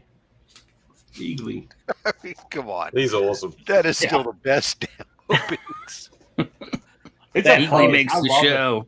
I love the series, like so far. I think it's like leaps and bounds above the bullshit that is the Book of Boba Fett. Yeah. Oh yeah, well, and it's all just bro humor. That's all it is. It's bro humor, and it's the best. It's fraternity bro humor, and it's brilliant. Why can't more TV just be fun? Because it's got usually has to make commercials. Right. Has to send a message for some reason now. Judo Master and Hot Cheetos. I'd be fucking terrified of that fight. That was funny. The hell they put in those? Yeah, that was good. That was like torturing. And I honestly I never thought I would say this, but I kind of love Vigilante too. Like, yeah, but you can kind of tell him something. I was like, I'm never gonna give him up. No, dude, look at my crotch. Don't worry, buddy, I got you. he's like, look at my crotch. Come on. Whatever they do to you, I won't tell. And the fact that what's her face got sent to porn by her wife, and yeah. Great show. My favorite part was move aside, friend. Move aside. He's just like lining up the kids. Apparently, and the little song, he's just kind of humming a happy tune. Right.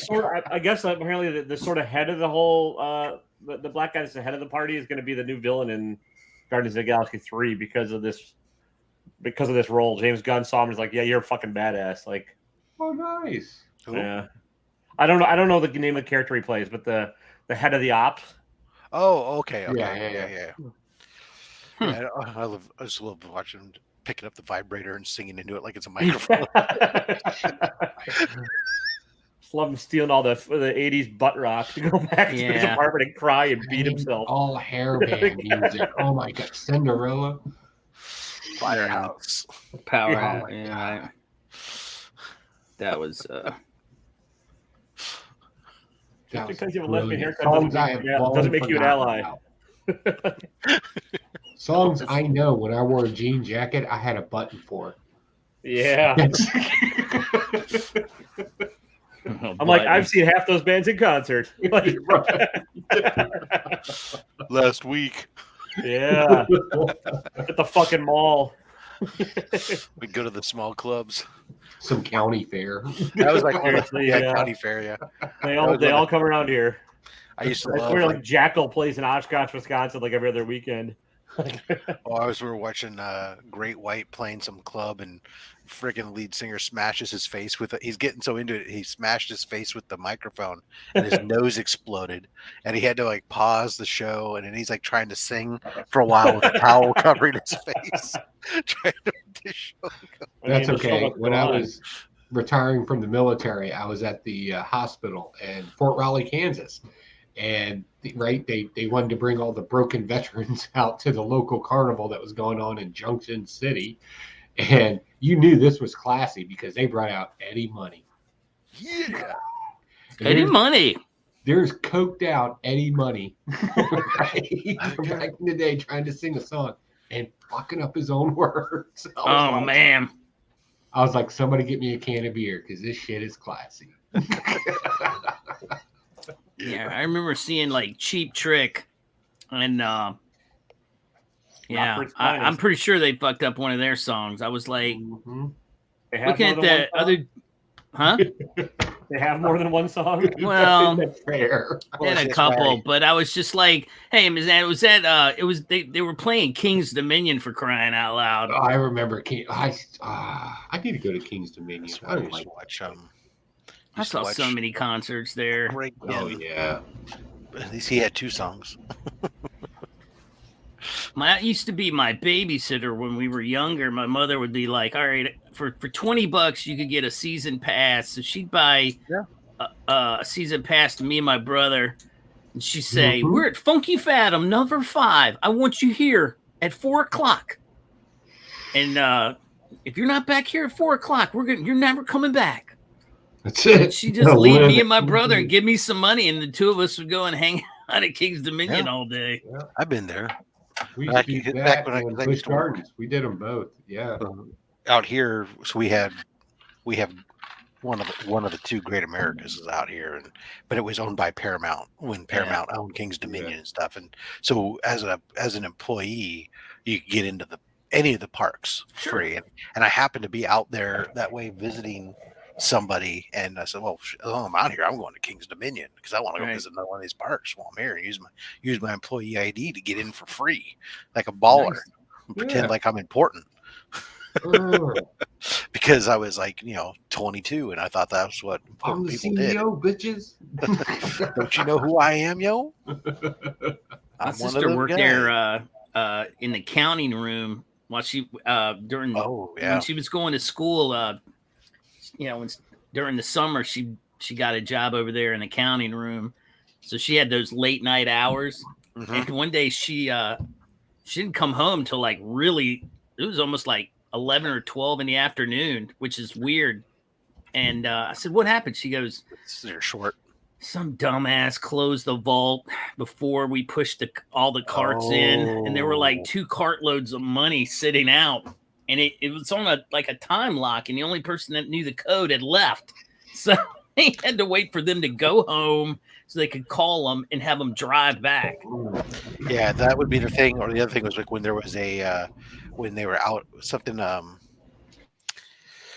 when somebody was short or something, and you had to wait until it got rectified or something. Right. I remember those people, man. They hated that shit. Yeah, I was fortunate. She liked it because I just worked in the rides department, so I didn't have to worry about all that crap. Right, she liked it because it was inside. It wasn't, she didn't have to deal with the heat. It was air conditioned room, secure, and See, whereas I liked the outside for the other reason was because it was outside and you could see the girls. And right on. I'm gonna go. Have one perk. All right, there, Spidey. Anything exciting coming up before you leave that we should be aware of on your radar? No, because I'm still waiting for the heat to die down so I can actually start doing videos again. All right, it's too hot. It's too hot and things heat up too quick. So I'll try and release some stuff soon rather than later, but I'll get around to it. You're too hot because the cops are looking for you? What was that? Summer there. Too hot because the police are looking for you? A bit of the above. Yeah. All good. All right, boys. Stay safe. All right. Yeah, I'm pretty much done myself. It's like it's late there or something. It is. It's 11:30, and we're old. Not that I have anywhere to be tomorrow because we're supposed to get I don't know, 5 inches of snow and a little bit of ice. And I know that's a joke to you, Tyler. I'm sure of it because just laugh. Go ahead. Well, who told you? But here, people go nuts. They just don't understand what to do with it. Was the weather person who said that a male or a female? It was a girl. Okay, then maybe you actually get 5 inches. All right. Yeah. Yeah. No, I get it. I've lived in locales where they don't know how to prepare for snow and they don't have their stuff. Oh my gosh. Yeah. You'd think that we were about to get like 12 feet or something. I mean, yeah. So we got last night to this morning, we got 2 inches of snow, but that's not how much stuck. About an inch of it stuck because the day before it was 48 degrees. So the ground's too warm. Right. First few hours, it's just melting, Yeah. And then it starts to stick. So you might have had close to 2 inches on your car if you left your car outside. Right. But you should see it. Like, nobody shovels their walk here. It drives me nuts. You get $100 fine in the city here if you don't. They just don't. It's like because they know it's going to melt tomorrow. Yeah. So they just don't do it. and nobody's gonna give you grief for having snow on your sidewalk for 18 hours. Right. But I don't know. You come up in the Midwest. I'm sure Taylor agree. I just have been conditioned.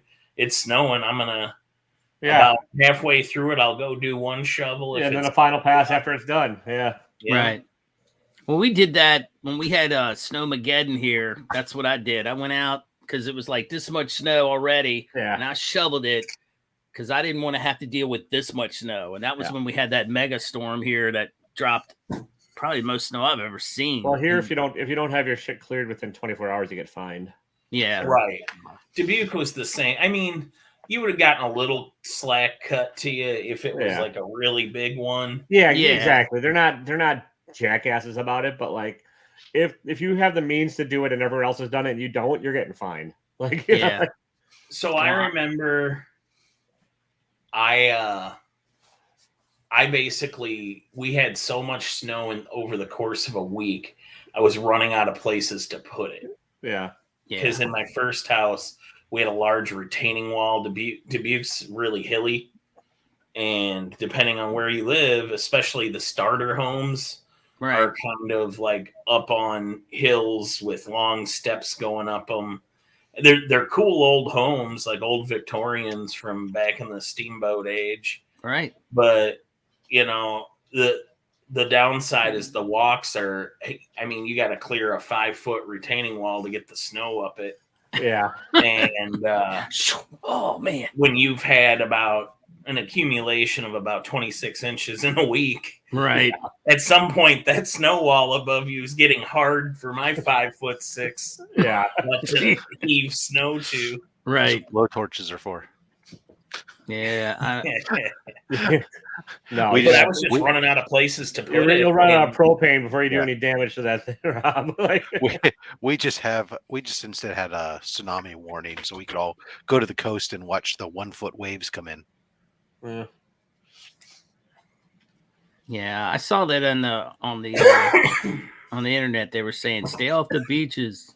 Yeah, we had it was like 1-foot waves. I look at that a lot like they're dealing with children. I mean, seriously, do you think a surfer's gonna just because you said that they'll go out no matter what. They're about to have a tsunami warning is just a call like, hey, right, surf's up, boys. Might as well say, please go out there and surf freely. No, because we know you're going to do it anyway. Why would you say that? I was joking about it, half joking about it. It's like when I've been here, I've dozen tsunami warnings or whatnot or more in the last maybe 10, 12 years or something. Usually about once a year you get one, but you know what? I never seen. It's always by the time it's always because something like over in Asia happens, and it's like by the time it gets here, it's like. Okay, the waves have gone up 6 inches or 8 inches or something. It's like, one day they're going to call a tsunami warning here in the West Coast, and it's going to be like the little, it's actually going to be something, and everybody's going to have gone to the beach to go watch the slightly bigger waves come in, and they're going to get washed away because nobody takes it seriously. It's like the freaking crying wolf all the damn time. That's why they shouldn't say anything. They should just let it go.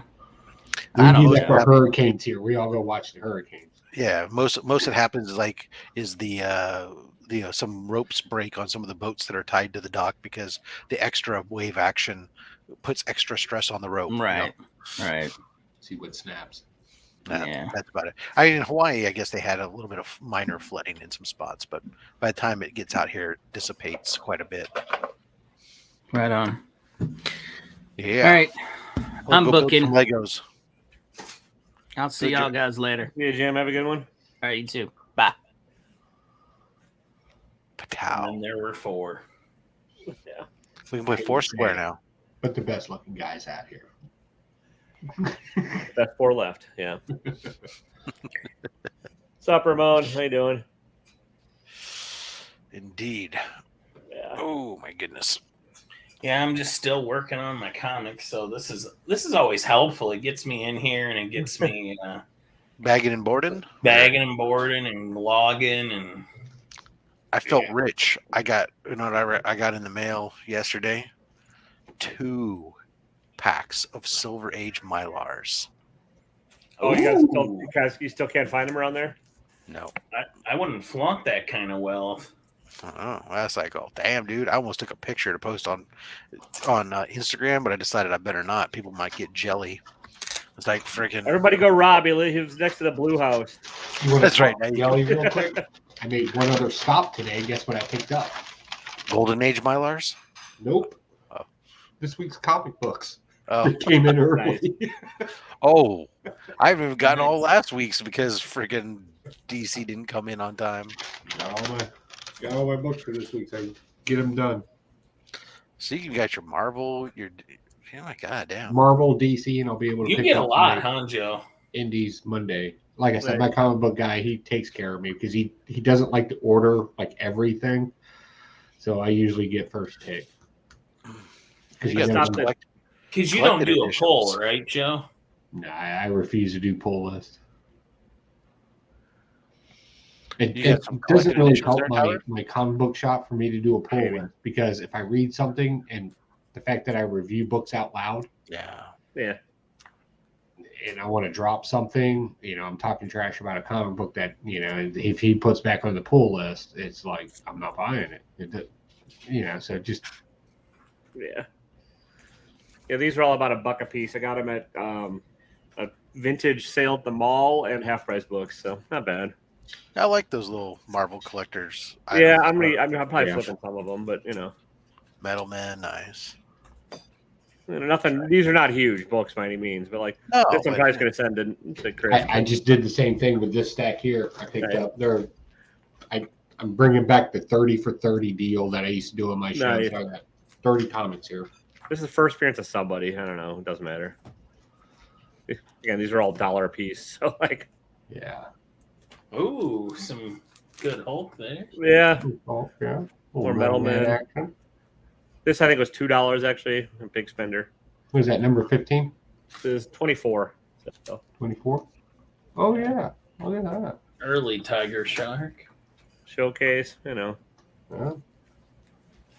Sea Dude, Devil. Sea There's Devil. a comic book that needs a little love. That's actually. Yeah, some of these. Yeah, Sea Devils are. Yeah. And then this one I'd never heard of, so I was like, well, I've never heard of it. Fuck it. The It's a whole $1. Anniverse. Mhm. I mean, again, for $1, I'm like, whatever. Like, throw it in there. Like, so. Just building your $777 mystery box. This is like 3 of them right here. No, but I probably will flip most of them. Like, I'll throw them on eBay for $10 a pop and just let them sit. My cool kind of pickup today was a little. Magnus. Nice. Yeah, that was kind of cool. And I love the cheesy robot theme on it. I always Yeah. love cheesy robots. As I was reading some of those Tales of the Unexpected that I picked up the other day, I was, oh, wow. So this is just bad. Oh, yeah. Picked up some Brave and Bold. I'll put a video on it. But yeah, it was good stuff. Indubitably. All right, guys, that's 11:30 for me. I gotta. Joe's going to turn into a pumpkin. Yeah. Yeah, I'm just finishing my last few books here. I gotta head out, guys. I'll see y'all soon. See you, Joe. Catch you on a rewind, or Have I'm a sure good we'll one, be in Joe. chat. Looks like Take it he's easy. dying quickly. Yeah, it happens when I'm not when I'm running the show. It doesn't last very long.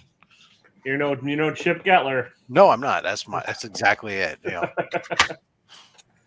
People go, oh, yeah, go watch. Spike Everybody's Game." got stuff to do tonight. Yeah, I might actually just go Sleep. All right, well, I'm going to go ahead and call it Call then, it a day. end it up, and All right. we'll say goodnight to See everybody. you guys. Thank you all for coming on out. Appreciate all. Try not to hate. In '98, we all rotate.